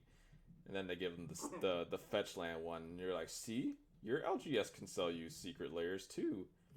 And they're like, well, how much is it? It's like, well, we don't do MSRP anymore, so it's whatever they tell you. Like, okay, how much should it be? Probably like $185. Like, that's already a lot, just period. Just borderline blank statement. You're telling me that the first thing the LGSs get is a product that costs almost $200 to sell. But wait, that's not what it's sold for, though. Well, it's like the cheap end. I think if you're lucky, you can find them for like $300, but like $400 was the average. I was gonna say, I think I saw them going for like $325. Yeah. That was dope. I'm happy that I was able to play Magic during a time when it was good. Mm-hmm. Because the game, I think the game Magic, when it's great, is fucking awesome. Is it the best game ever? That's your preference, you know. But it was a lot of fun when it lasted. But I remember there came a point where I was just like, you know what? This is gonna be the game that I just make my money in. Yep. And that's what I do today. Like, Magic is fun. I like being around it. But I'll still draft it because Limited doesn't matter. Yeah, None of this stuff great. matters with Limited. That's the best thing about it. You know. So I'm always down to draft, but otherwise, it's my paycheck. Thank God for Digimon. Yeah. This game revitalized me in a way I didn't even know I needed. I just want everyone to know that there's an alternate universe where you could be listening to, oh my god, like the Sizzling Senpai's podcast, and we're talking about Yu-Gi-Oh! Yeah, we were very close, so very close to jumping on that game again. I was probably about 2 weeks away. Yeah, I was probably about a month out. I was subscribing to people on YouTube, getting back into it. Like, I was there. I was looking at prices. All of my boys were buying decks and constantly showing me, like, the amount of times Jose's waved around his Fire Fist deck in my face. Where it's just like, dude, I don't care about this. Well, yeah, that deck's bad. But then he just kept waving in my face. I was like, I guess Shadal starter decks are at Target. Yeah, so I was like, well, I guess a dual devastator would be like a sweet thing to buy. I even bought like a gold series because Oh, I was just like, it would be sweet if I pull, you know, the dark red eyes. the week that almost got me is I went around to like I think it was like when I just moved into this place, so we were at like Walmart and Target a lot. And basically every one of those stores I went to all had multiple copies of the dinosaur structure, and like that one's just actively the best deck at the time. I was like, I guess. Uh, I paid I paid just shy of 900 for my case, and that was locally here in Washington. Shout out to Zulus. Shout out to Zulu Games. They hooked it up. It's a good store. hmm Um, but yeah, man, we got into a really big tangent off of that docile. Yeah, thanks, Doc, for the question. uh, yeah. So where do I don't even know where to pick up at after that. That's so far in the other direction. I think we were pretty much done on the whole TCG player thing at this point. Yeah. Um, yeah, the market's there. Look, definitely go through those rares. Look through those rares if you have the time. Filter through Do them. not Get the ones you need. apologize, Doc. We love your questions. No, that was great. And Yeah. I love talking shop. So if you want to talk shop, like, even if I did, like, Magic pisses me off as, like, a game standpoint, if you want to talk shop, I'm always down. Yeah, So, we were very excited. Like I said, as soon as TCG player went up, I messaged Connor and I was like, "Guess what we're talking about next week?" Yeah, Zulu's you doing great. messaged me, like, Tuesday afternoon. It happened fast. Yeah, it was quick. Yeah, it feels like it's been forever. A week was kind of long. I honestly was feeling pretty down the whole week. I was kind of sick. I don't even know. It was weird. Yeah, the last 2 weeks have been weird for me. The beginning of the 2 weeks, I was like, the new year, like, not the new year, but I was like, definitely like, like, I just wasn't feeling anything.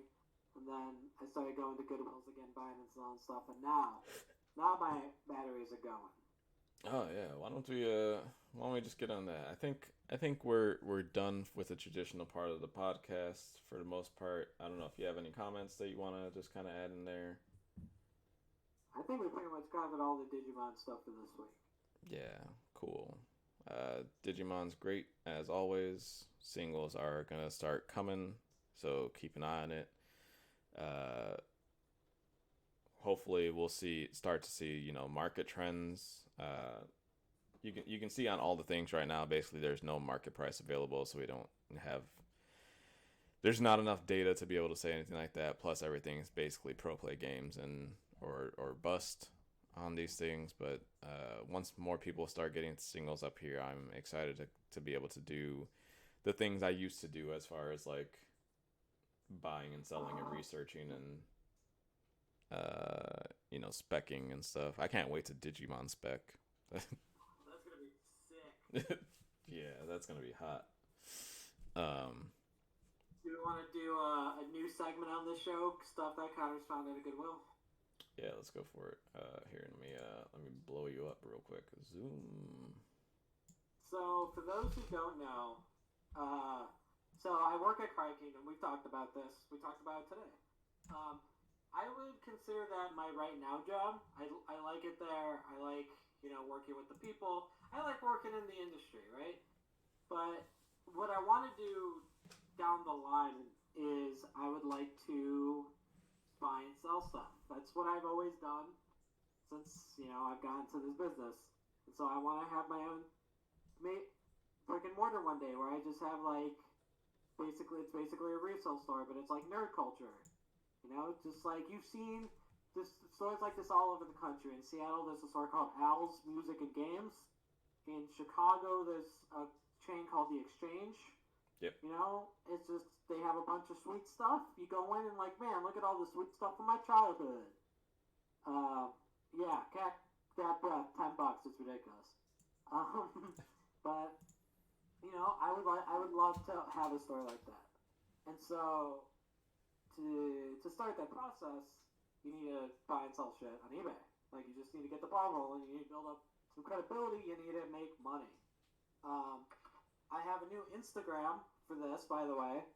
I'm gonna shameless plug myself. #DigitalDaddy. And it's called Mr. Selena Sells. So go follow that Instagram if you want to see the dope shit I find. And so yeah, that's what I'm doing. And I went to yesterday. I went to a Salvation Army, Goodwill, and that's it. Today I went to Goodwill. I went to like 4 or 5 Goodwills today. So let's look at some of the stuff that I found. I'm gonna save. We're gonna save the main event for. We have a sweet one. I'll show like 3 things. 3 coolest things. I don't like this show. Hot take. But people do, and I want to sell them this stuff. So the first thing is we got a sweet, yes, Mr. Selena Sells. At it, Mr. Selena Sells. It's perfect. We have this sweet Rick and Morty, Pickle Rick mug. Super sweet. It only costs like $5 to buy. Still on the box.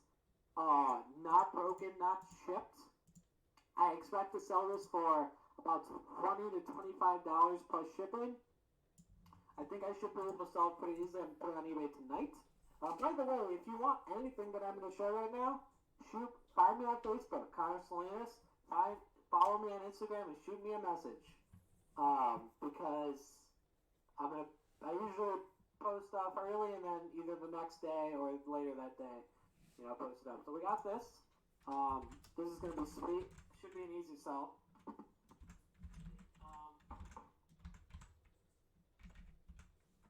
I went into a Goodwill in what's that neighborhood called? Oh my god, I can't think of the name. Capitol? It might be Capitol. University District. Oh yeah, we've been to that one. Yeah, so I went to the Goodwill in University District. It's kind of small. They have some stuff, but the minute I walked in, my eyes immediately saw something, and I ran towards it. It was like love at first sight. For those who watch basketball, you might know that they do an alternate jersey every year. And one year, the Miami Heat has the sweetest fucking alternate jersey, and that is this.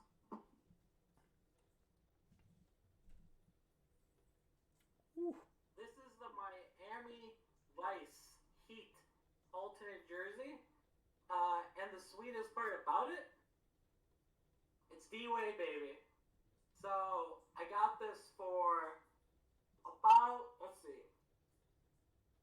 I bought it for $6. Easily gonna sell it for $40 to $50. Without question. That's a sweet buy. In the arbitrage community, you call that a bolo. You just see it, you fucking buy it, no questions asked. You put it in your grandma cart. I have a grandma cart over here that I bring with me to do these things, so I don't have to lug it all in a backpack and hurt my back. You can just carry it with you everywhere. It's the best way to do it. Until you get a car, obviously, which I don't have yet. So, I don't know if you've noticed since being here. I don't think people use those carts here. Unless you're homeless. I haven't even. I've seen them use legitimate carts, but I don't know. Oh, that's good. I don't think people know the cart that you are specifically talking about, and if it's what I think it is. Well, then I have to go get it just so we can make sure. Give me 1 second. So you guys know every viejita in Chicago, and a viejita is an old woman.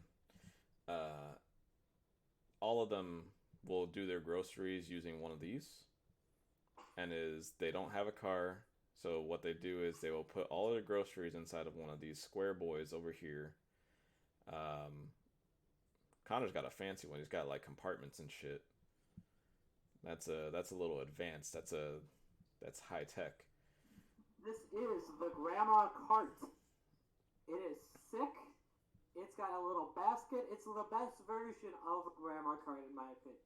It only costs like $50. Yep. They are the Chicago gangster carts. Yes, the Chicago special.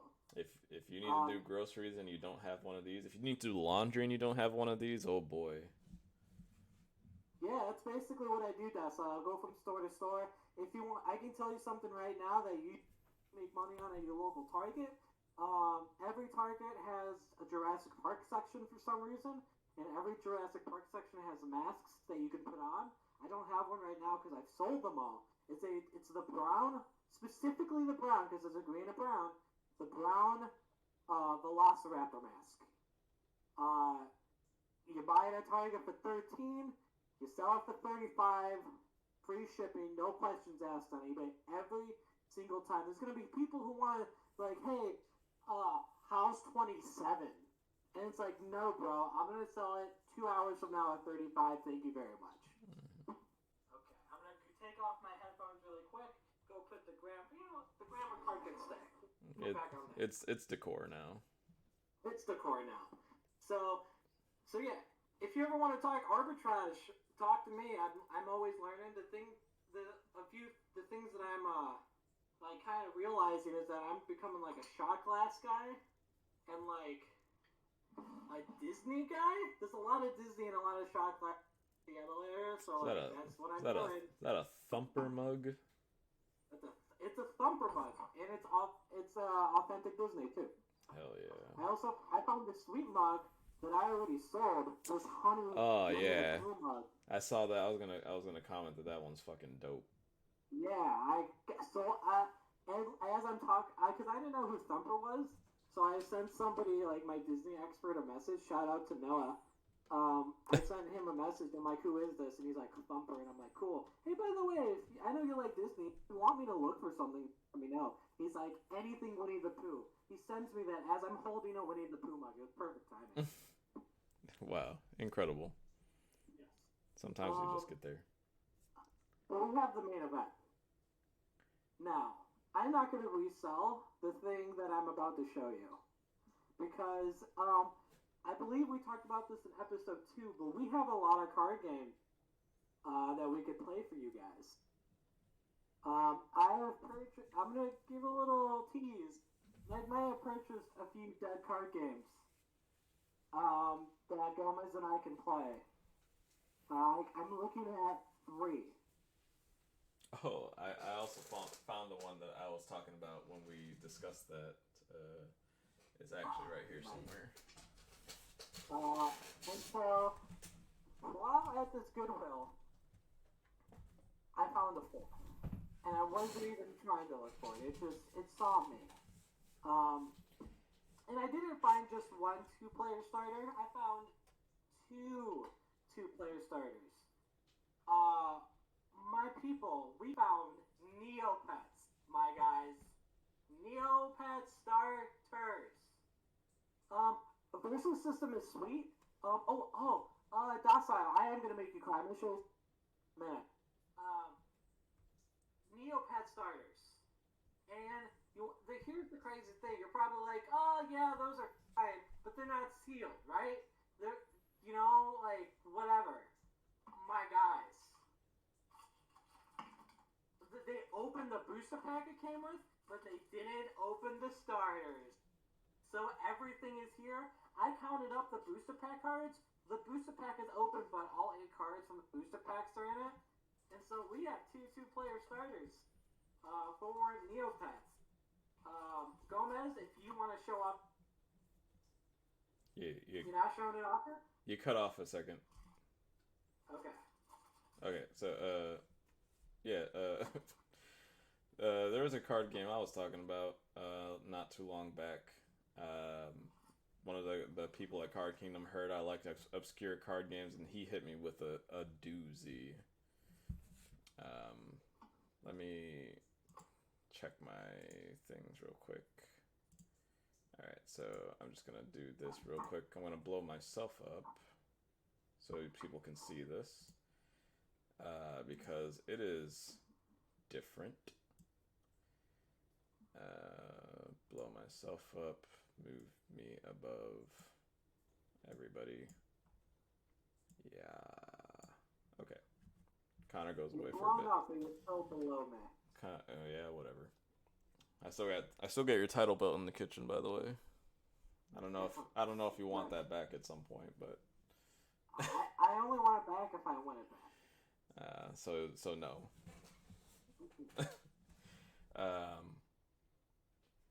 This is something I didn't think needed a card game. Like, it's not something that if you told me this is a thing that existed, I would have believed you.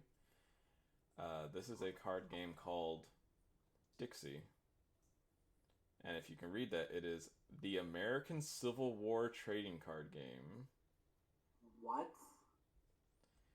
And this is here you go. It's second edition. We got Joseph E. Johnson here. Eric Holtz came out the year after Magic, so obviously this was meant to be. From the Battle of Bull Run, 1861. It is card number 207. And this is just the box. On the back, we have a little blurt. Dixie First Bull Run Edition. Dixie is a collectible, tradable card game for 2 players that captures the drama of the American Civil War battles. Playing time is 30 to 60 minutes. Each Dixie deck contains 60 cards, 30 USA, 30 CSA, a random selection from 200 different cards. So each one of these decks is completely random, head to toe. The series depicts every regiment, battery, and general at First Bull Run, parentheses, First Manassas. Bull Run was the first major battle of the war, and the uniforms seen on this battlefield were especially varied and colorful. And this is made by Columbia Games Inc.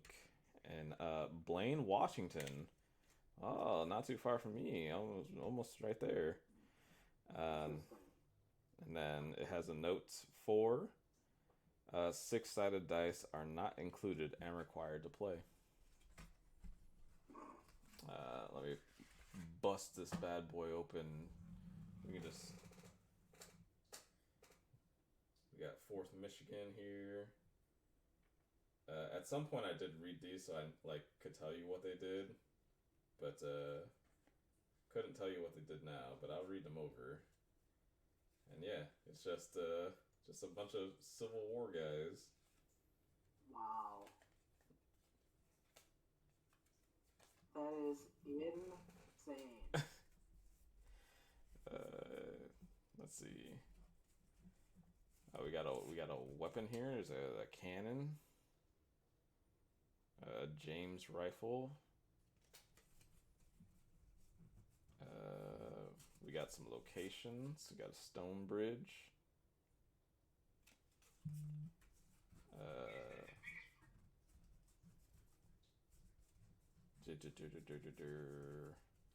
Ooh. A train. And then yeah, basically all just kind of looks the same after that. Yeah. Dixie. If you want to bring me back up so I can make Docile cry. Whee. That's insane, though.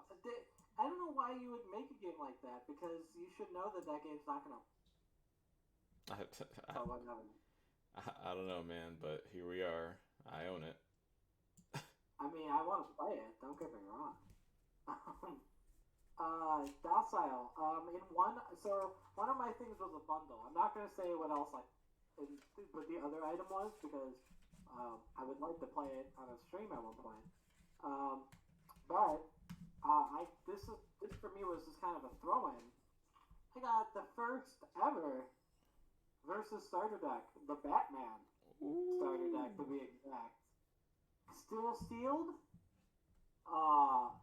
You know, it's hot. It comes with I don't think it comes with a booster pack. It comes with two 26 card decks, which is yeah. Drop some earlies in the chat. Dump the It's memes. the Batman side, and then I believe the other side is Arkham Asylum, if I remember correctly. So yeah, OG versus back when it didn't make a ton of sense.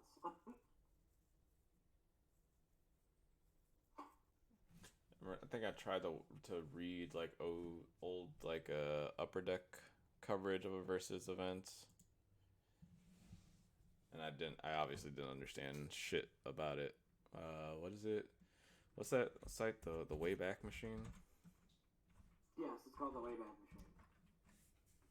The second versus was significantly better than the first, just in terms of like it making sense, and then Upper Deck, obviously, because they just couldn't be consistent about things, usual Upper Deck, stuff.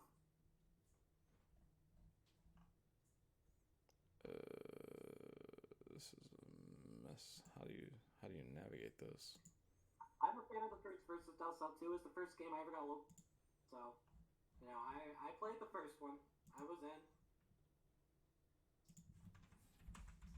I wasn't good at it, but I played it.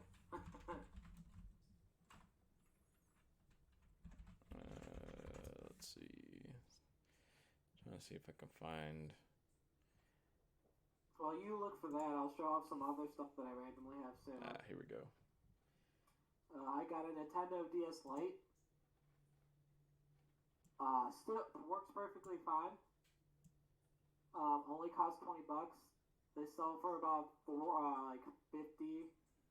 on eBay. Granted, they have to have the charger and everything. But I would be shocked if a charger and a stylus don't run me more than $5 for both. So that's gonna be an easy double up there. You remember this website? Oh my are you familiar? Is this metagame.com? It is kperovic.com, sir. Oh my god. Oh man, I can't handle it. This is too much, man. Right?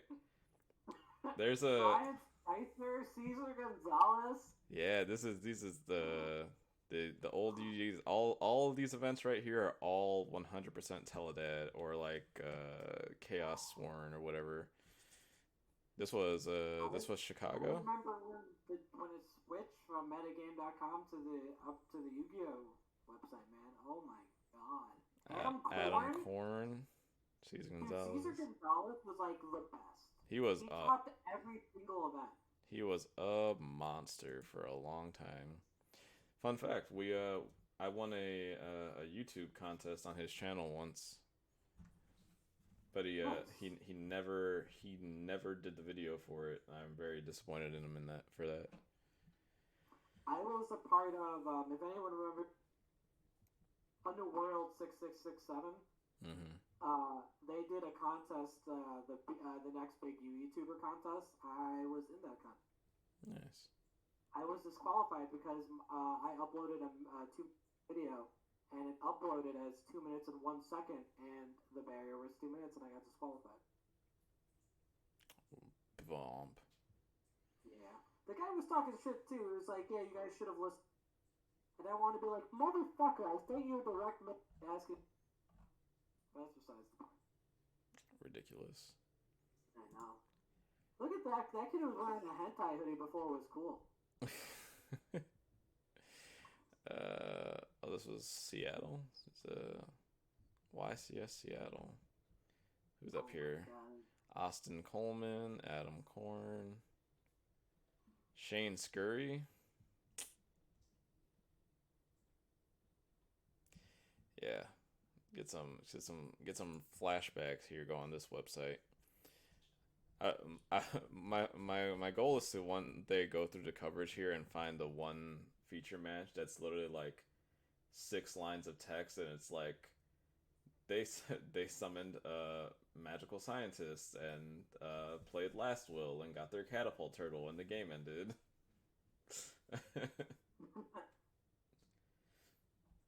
What do we got? Calvin's Bang, that's another one. I've been missing chat. We got some Emmys. Thought second deck brought the boosters. Arkham so good. Cax deck building. Old school shonen jumps. Yep. Yeah. Team Overdose. Yep. Team Overdose. Chicago had a Team Kamikaze. That was the Augustine Herrera and Miguel Albaran team. Congrats to Augustine on his baby. My favorite team was Team Colossal Fighter. I remember them. I at least remember like the playmats because they were everywhere. Yeah, so for those who don't know, Team Colossal Fighter were basically like the kids who were really good at the game. Their leader was a kid named Oliver Tomashko, who would later go on to the great Magic fame. And they were fucking little hustlers at Columbus. It was me and a friend of mine were playing games, and they were going around and asking people if they wanted to play for keeps because they were little kids and easy for people to think that they could beat them. I did not know that was Tomiko's team. That was Tomiko's team. It was him, and it was the guy who voiced Yusei's son. It was them too. What? Yeah, that was, yep. All right. That's insane. There's some random Yu-Gi-Oh! Magic crossovers. Oliver's like the main one. Corey McDuffie, rest in peace, he's another one. Yeah, that's the one I was thinking about right now. What was it? Rodrigo Tagoras? Yep. There's another one that... Nizar Sahan. Cheats McGee, Nizar Sahan, he's... Yeah, Yu-Gi-Oh! Tenjum. Yep. Tenjum. Patrick Hoban? No, not Patrick Hoban. Oh god. What's his name? I think he's Matthew Hoey. Oh yeah, Matt Hoey. Yep. Last regional he played Morphtronics. Got top 8. Best deck ever. I'll never forget that. He rolled 6 on Selfon every single time. That's the best feeling in Yu-Gi-Oh! History. You roll 6 on a Self. He was embarrassing people with that Selfon. He was literally just like Selfon rolling, grabbing Selfon, and passing the turn and just winning matches. It's like... insane. Yeah, I miss these coverages. I used to be an avid fan of metagame.com. I was hitting F5 every hour. I ate that shit up. I wish we had text coverage like this. Even like the fun questions they asked. Yeah, now they do that type of stuff and it feels like very forced, but like yeah. Back then it just felt right. Drop an F in the chat for metagame.com. Honestly, this is what needs... I want this to happen with coverage more. I feel like there needs to be more written coverage. And like it needs to be better than Wizards written coverage. Wizards written coverage is terrible. Oh, look at that Shonen Jump Shrink. Look at that, Chris Perovic, his top. This is his website. These are his archives. Whoa! Kyle Hintz, he plays. I've worked with Kyle. Dude's a piece of garbage. Let's check out these top 8 deck lists. Ooh, look at that text file. Monarchs. We got some Cyber Dragon, Spirit Reaper, Donnie Z, Hydrogeddons, DD Assailant, Sasuke Samurai number 4. That's the one that makes you draw until you have 7. Confiscation was still legal in this format. So was Last Will. Woo, boy. 2 copies of Royal Decree. Mystic Swords with level 2. Gotta get that copy of Blue Eyes Ultimate in your deck.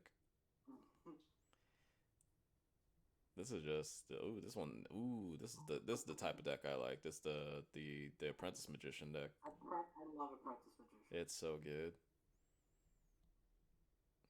Yeah, single copy of Metamorphosis.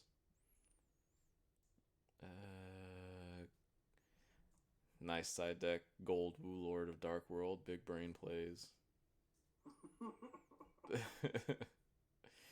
Oh, this is great. Oh, I love this so much. This is when Yu-Gi-Oh was pure Ice Bear. I agree. God, I just want to take all of these lists and go right to DB right now. Oh yeah, I would make a battle box of these. Nimble no Manga. Mm-hmm. Look at this kid. You need it, man. You need that 1,000 life points to pay for that Cyberstein. He is. I don't know how well you can tell based off the picture, but he is just trashed in this photo. Oh, yeah. He is barely holding on. Ryu Koki, yeah, zombies. Oh, I love Ryu Koki so much. Oh man. Dude, nothing feels better than playing a face-up attack position pyramid turtle, using creature swap and giving them fucking pyramid turtle so you can get Rukoki. Yeah, I've worked with this kid. Well, he's older than me. He worked at Ultimate. Fuck this kid. He's the worst. He worked at Ultimate? Huh? He was at Ultimate? What's Ultimate? Your Ultima? What'd you say? No, he works for Troll and Toad. Oh. Yeah. I've learned to distrust people who work in Kentucky. Can't say I have, bad reasons for it, but I tend to stay away from specifically people that work in Corbin, Kentucky. Yes, if you see Corbin, Kentucky, stay away. American Greeting Card Road, go the other way. That's not the direction you want to be. Yeah, misdocumentation journalists. Yeah, it's just it's a lost thing. I think we give too much attention to digital platforms now. Like, I genuinely wish that there was more text files and things like that. I think even just like written deck lists, things so like the PBG deck lists, the way they post those deck lists is so inconvenient for you as a player that wants to test, because you now have to do all the work still. So like they post images, but like I'd honestly rather just have text files, and like even if the text has hyperlinks in every single line to their website, that's fine. But like the image file doesn't work without the text file, because I can't port over an image file to digimoncard.dev. I can't do that. I can't port it over to Untapped or Octagon or Tabletop Simulator. I can't. I have to manually import those things. So like text files, on face level, you would think that they're not, ideal, but like from a testing standpoint, from a competitive standpoint, they're just way better than image. Yeah. I agree. Yeah. Docile, it's all about Yu-Gi-Oh! Cube Draft, my guy. Yeah. Connor's got a Yu-Gi-Oh! Cube. Guy just looks like a winner. Hell yeah, 2 Poison Old Man and 2 Karibos in the sideboard, and a 1 of Emergency Provisions. Whew! Chris Superman Perovic, like that. He got a nickname in there. I wonder if that's post-op. He also has his photo removed. I think he did a little bit of editing when he bought metagames.com. Chiron the Mage. That card's busted. Oh, dude, Chiron? Look at this extra Chiron deck. No 15 card limit, baby. 2 of everything. Except Thousand Eyes Restrict, because it was at 1. Because it was limited. What are you gonna do? King Dragon, that guy's expensive. I think he still hasn't seen like a proper reprint. Now, a few of these cards haven't. I don't think, Dark Flare Knight, I don't think I've seen a reprint either. Which one? Dark Flare Knight, the Dark Magician Flame Swordsman, it's not on here. No, it has. Okay. That one's gotten a couple common treatments in the like Yugi World, Joey World things. Okay. The last one for Another Planet, that's only seen like one reprint. Yeah, the reprint that one got was I think it was in Dark Legends. yeah, it was one of like Dark Beginnings, Dark Revelations type things. Yeah, Go format really changed everything up, which is sad because Go format. I'm not with the biggest Go format proponent myself, but yeah, all those Go cards. People have just started to realize how good Blade Knight is in that. Mm-hmm. Yeah, everybody talks about it, like Exarion, but like Blade Knight's, like when that card's going off, it's going off. Are you telling me that in your Magician of Faith format that Blade Knight is best card? Okay.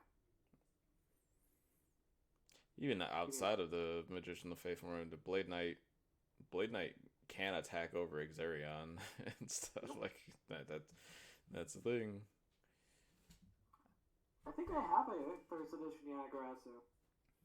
Yeah, all of those goat format and chaos format cards all shot up. All the ghost rares and ultimate rares all shot up. You know, COVID buyouts kind of ruined a bunch of things. Another convenient timing, because I would have hated if Digimon came out a year earlier, then COVID happened, and then somebody bought out Digimon's market. Woohoo! Would have been terrible.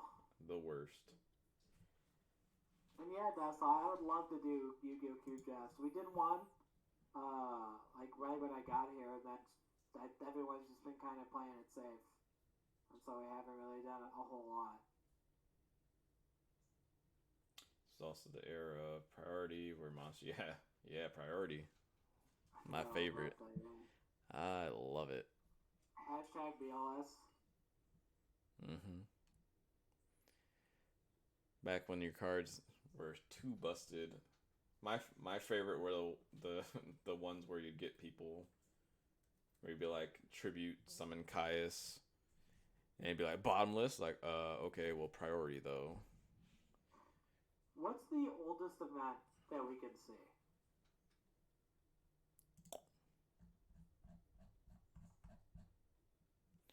Uh, 2004 Nats. Oh, I want to bust open this puppy. Hell yeah, broken hyperlinks. Best players, decks, format, field, chaos variants, few machines, magician of chaos, last turn, magical explosion or magical sciences, FTKs. Final standings. Sack Samban. Now that's a name that brings me back. You're the best player for yeah, here we go. Here we got a small text file here. Billy Drake, round 7 feature match. Sorry? Billy Drake was a round 7 feature match. This guy surprised me. This was long before he was like any good. They're talking about Blackluster Soldier. That Blackluster ritual, man.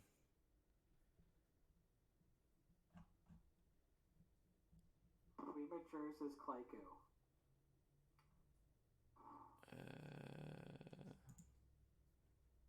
Billy Break, round 7 feature. Let's see. Billy was playing the Control Chaos Hybrid.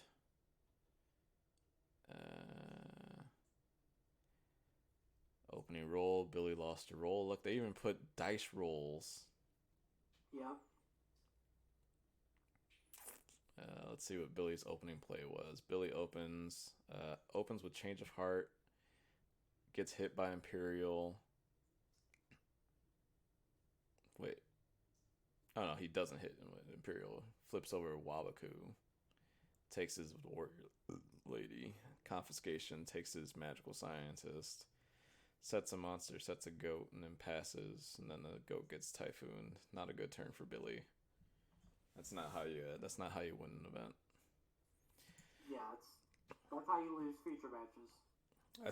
I still feel really bad for Billy Break after the match we had at YCS Chicago. in Necros format. I still feel so bad for him. He got. You wonder who I feel bad for? Bobby Break. Yeah, the man got shafted. He got a moment in the sun with Kaijudo, and then they took it from him. He was the best Kaijudo player, and I don't think it was debatable. And then dead. Poor man.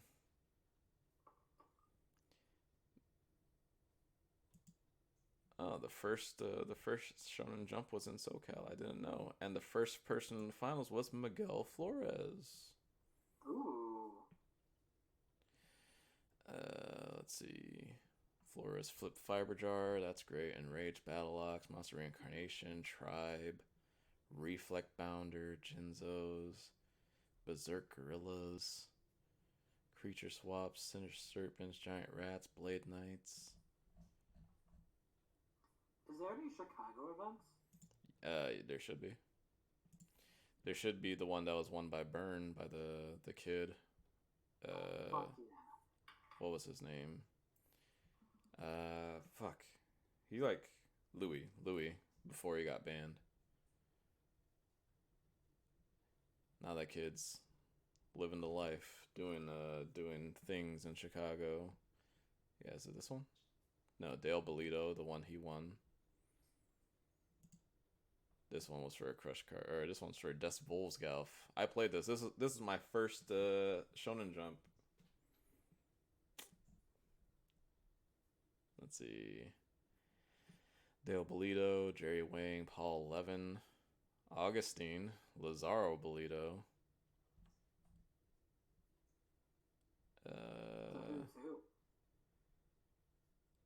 Oh hell yeah, Augustine feature match. I'm gonna read that later. Let's see what Augustine was playing. Monarchs. He had 2 Thestalos, a Breaker, 3 Gravekeeper Spy, Spirit Reaper, 2 Zaborg, 3 Dekoichi, Sangan, Suk, Kinetic Soldier, 2 Mobius, Gravekeeper's Guard. God. Kinetic Soldier. Yeah. Remember when he had to play Soul Exchange because Monarch Stormforth didn't get printed? A single copy of Widespread Ruin. Ceasefire in the sideboard, 2 Electric Snakes. Your fourth Sakurachi armor. Silent Swordsman level 5. Wow. Electric Snake. Electric Snake. Progression Series All-Star. Twin-headed Behemoth? Ah. Alright, that's Augustine win. Augustine wins the match 2-0.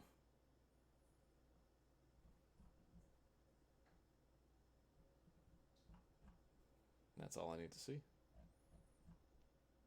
Look at that man. Back when he was fat, look at him. Team Kamikaze. Who were the earlier people? Huh? Who we got? Then Jerry Wang. Team Super Friends. That was the Canadian team, right? That's what they were called. Think so? Where's the one with Louis? This one? No. Because that one, he won with Burn, and that one's just funny.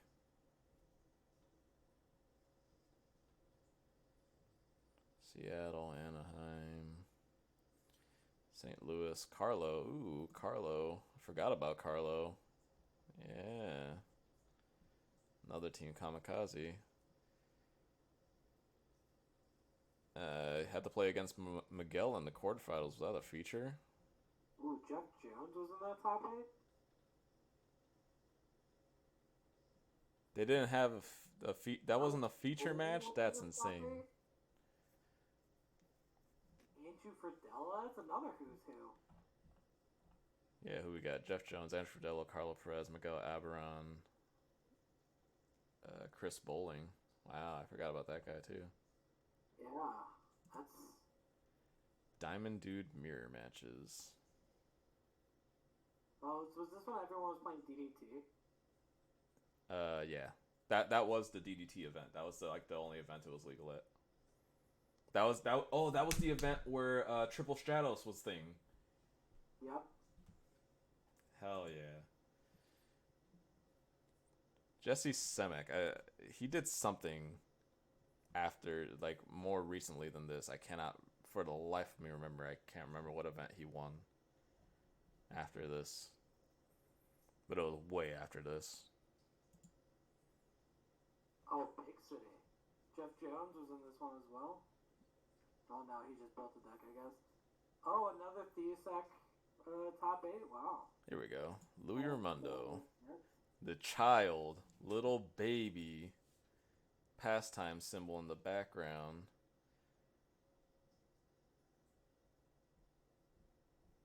Who's in this one? Dave Duran. I was about to say, when are we going to start seeing Dave Duran?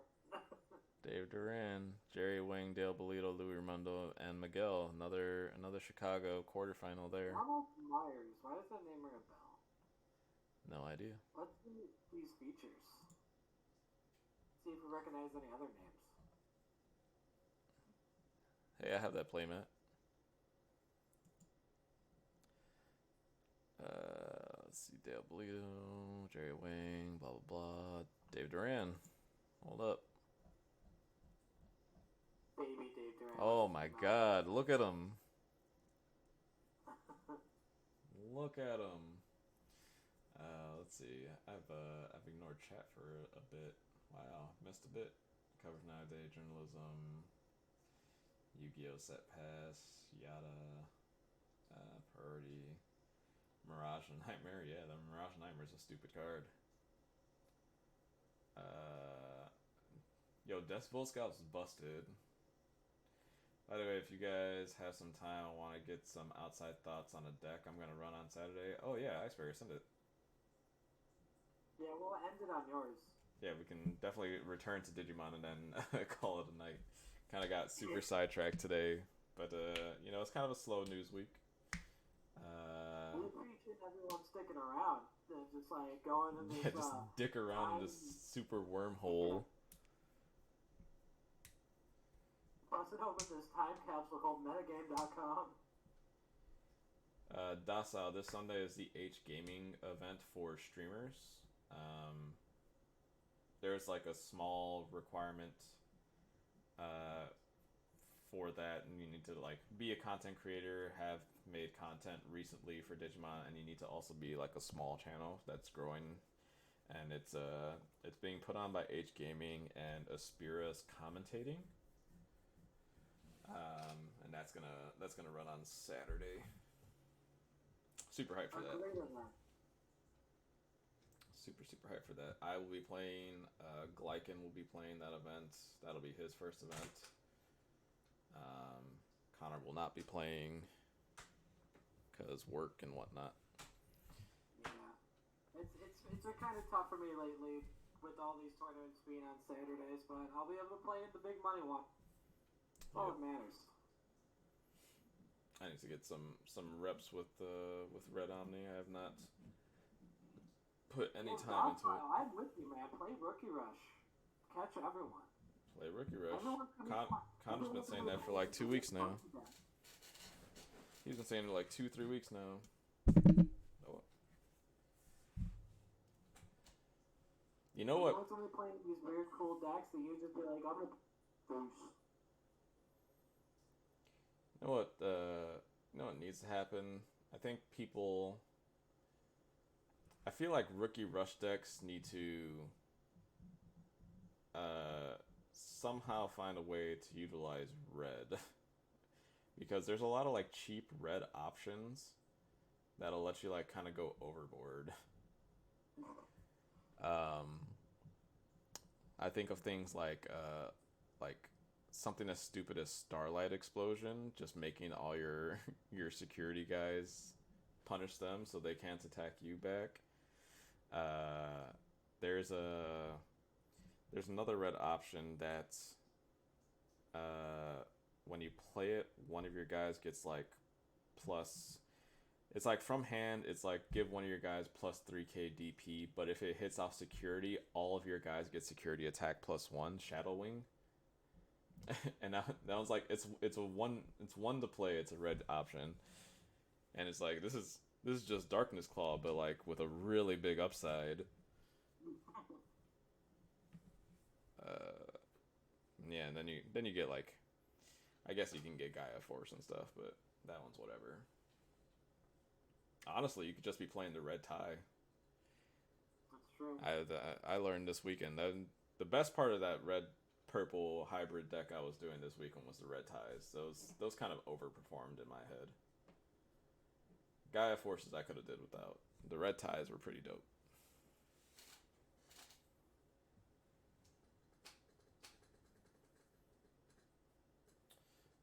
Yeah, but Iceberry, what's the deck? What's the haps, man? Let's see it. Man, he's so tiny. He's a little boy. Let's see what he was playing. DD Survivors.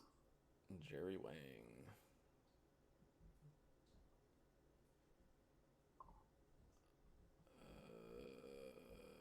Miguel was playing Monarchs, Trooper, Treeborn, Prentice, Volcanic Rockets, Crystal Seer. Oh my god, that's a card. He's playing 2 copies of Wildfire, a copy of the Transmigration Prophecy,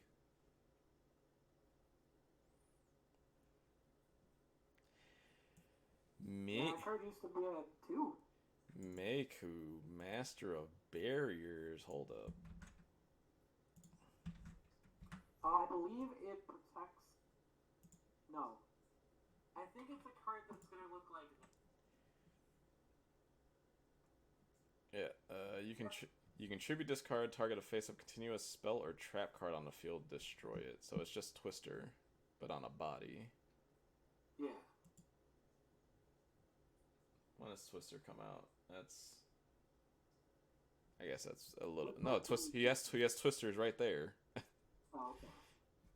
Maybe Premature was legal. Monster Reborn. Doesn't look like Reborn. Premature was legal. So you can boom, boom, boom, boom. I guess Pot of Avarice is a thing. Yeah.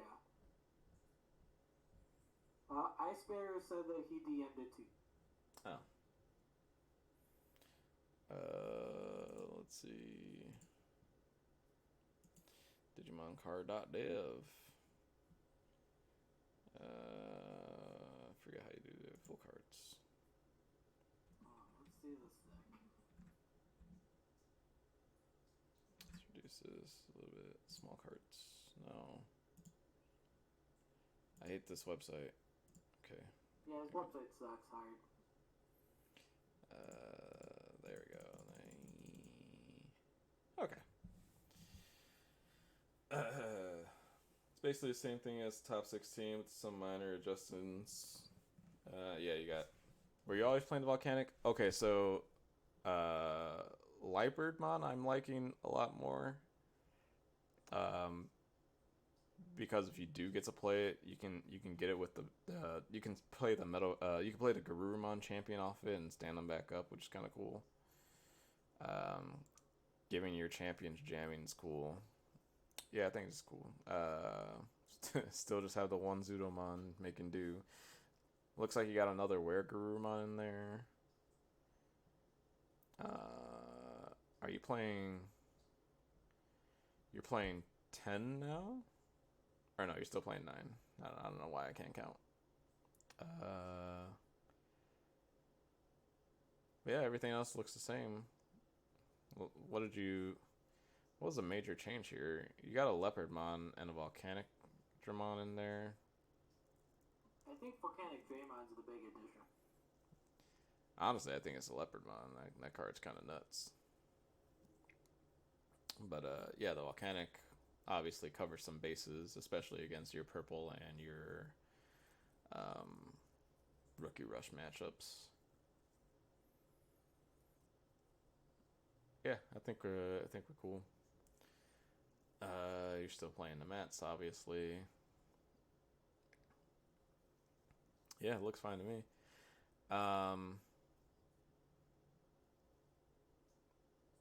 Do you feel inclined to still play this Zudomon even with just the 1 copy? Leopardmon is really bad in the mirror match, though, really. Yeah, I guess I can see that because he's just expensive.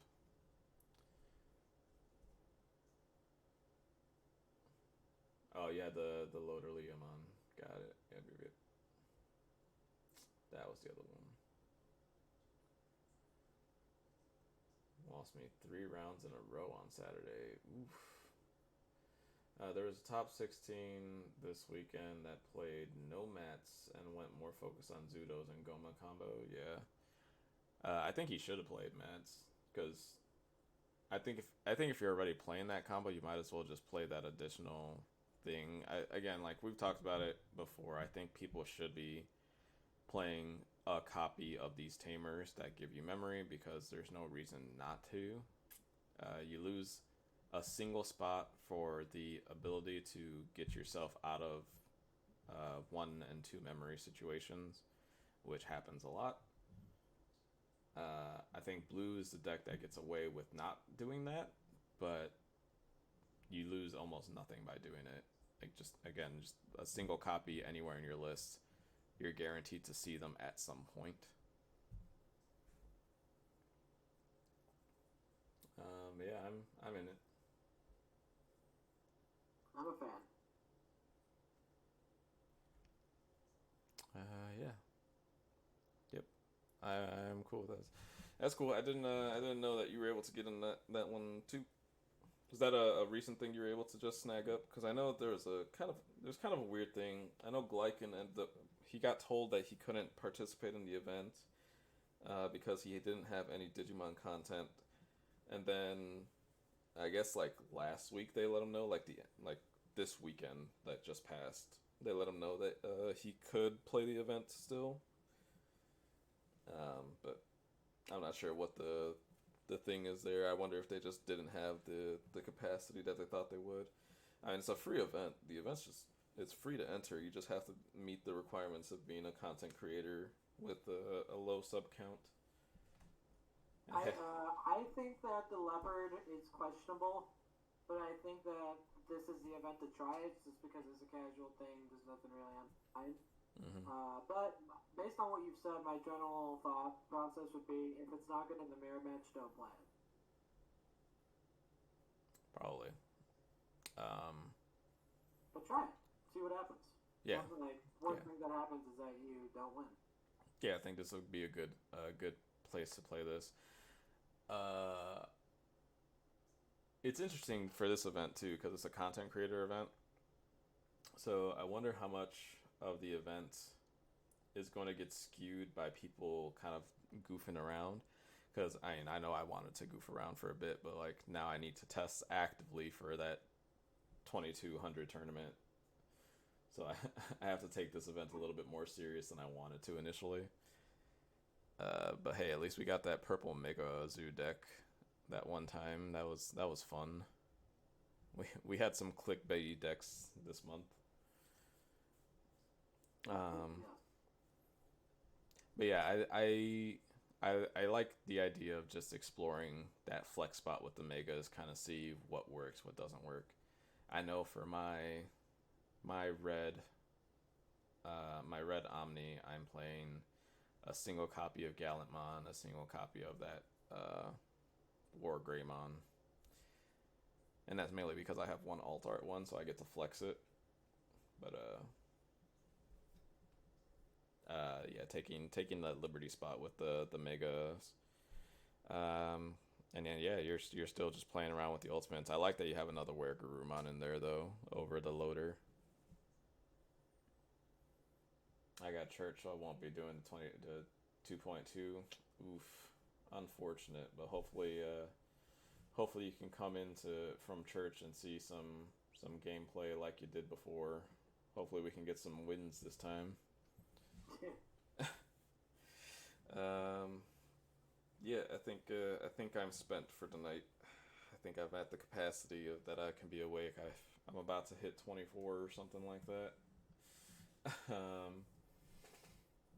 Yeah, fun stream tonight.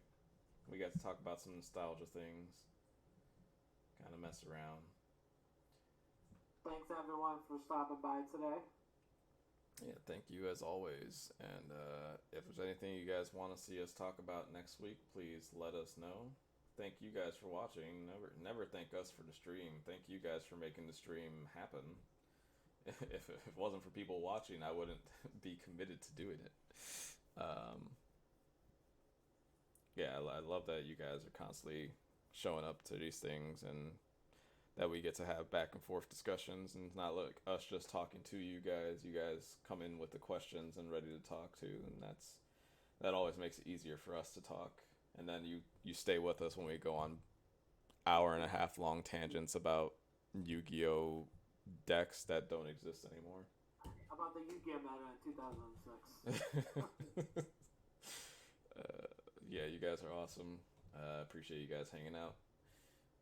Next stream for me is going to be the Saturday H Gaming event. So I'll be on Saturday. I believe it starts at 10 a.m. Pacific. So I will see you guys then. But until then, have a good night.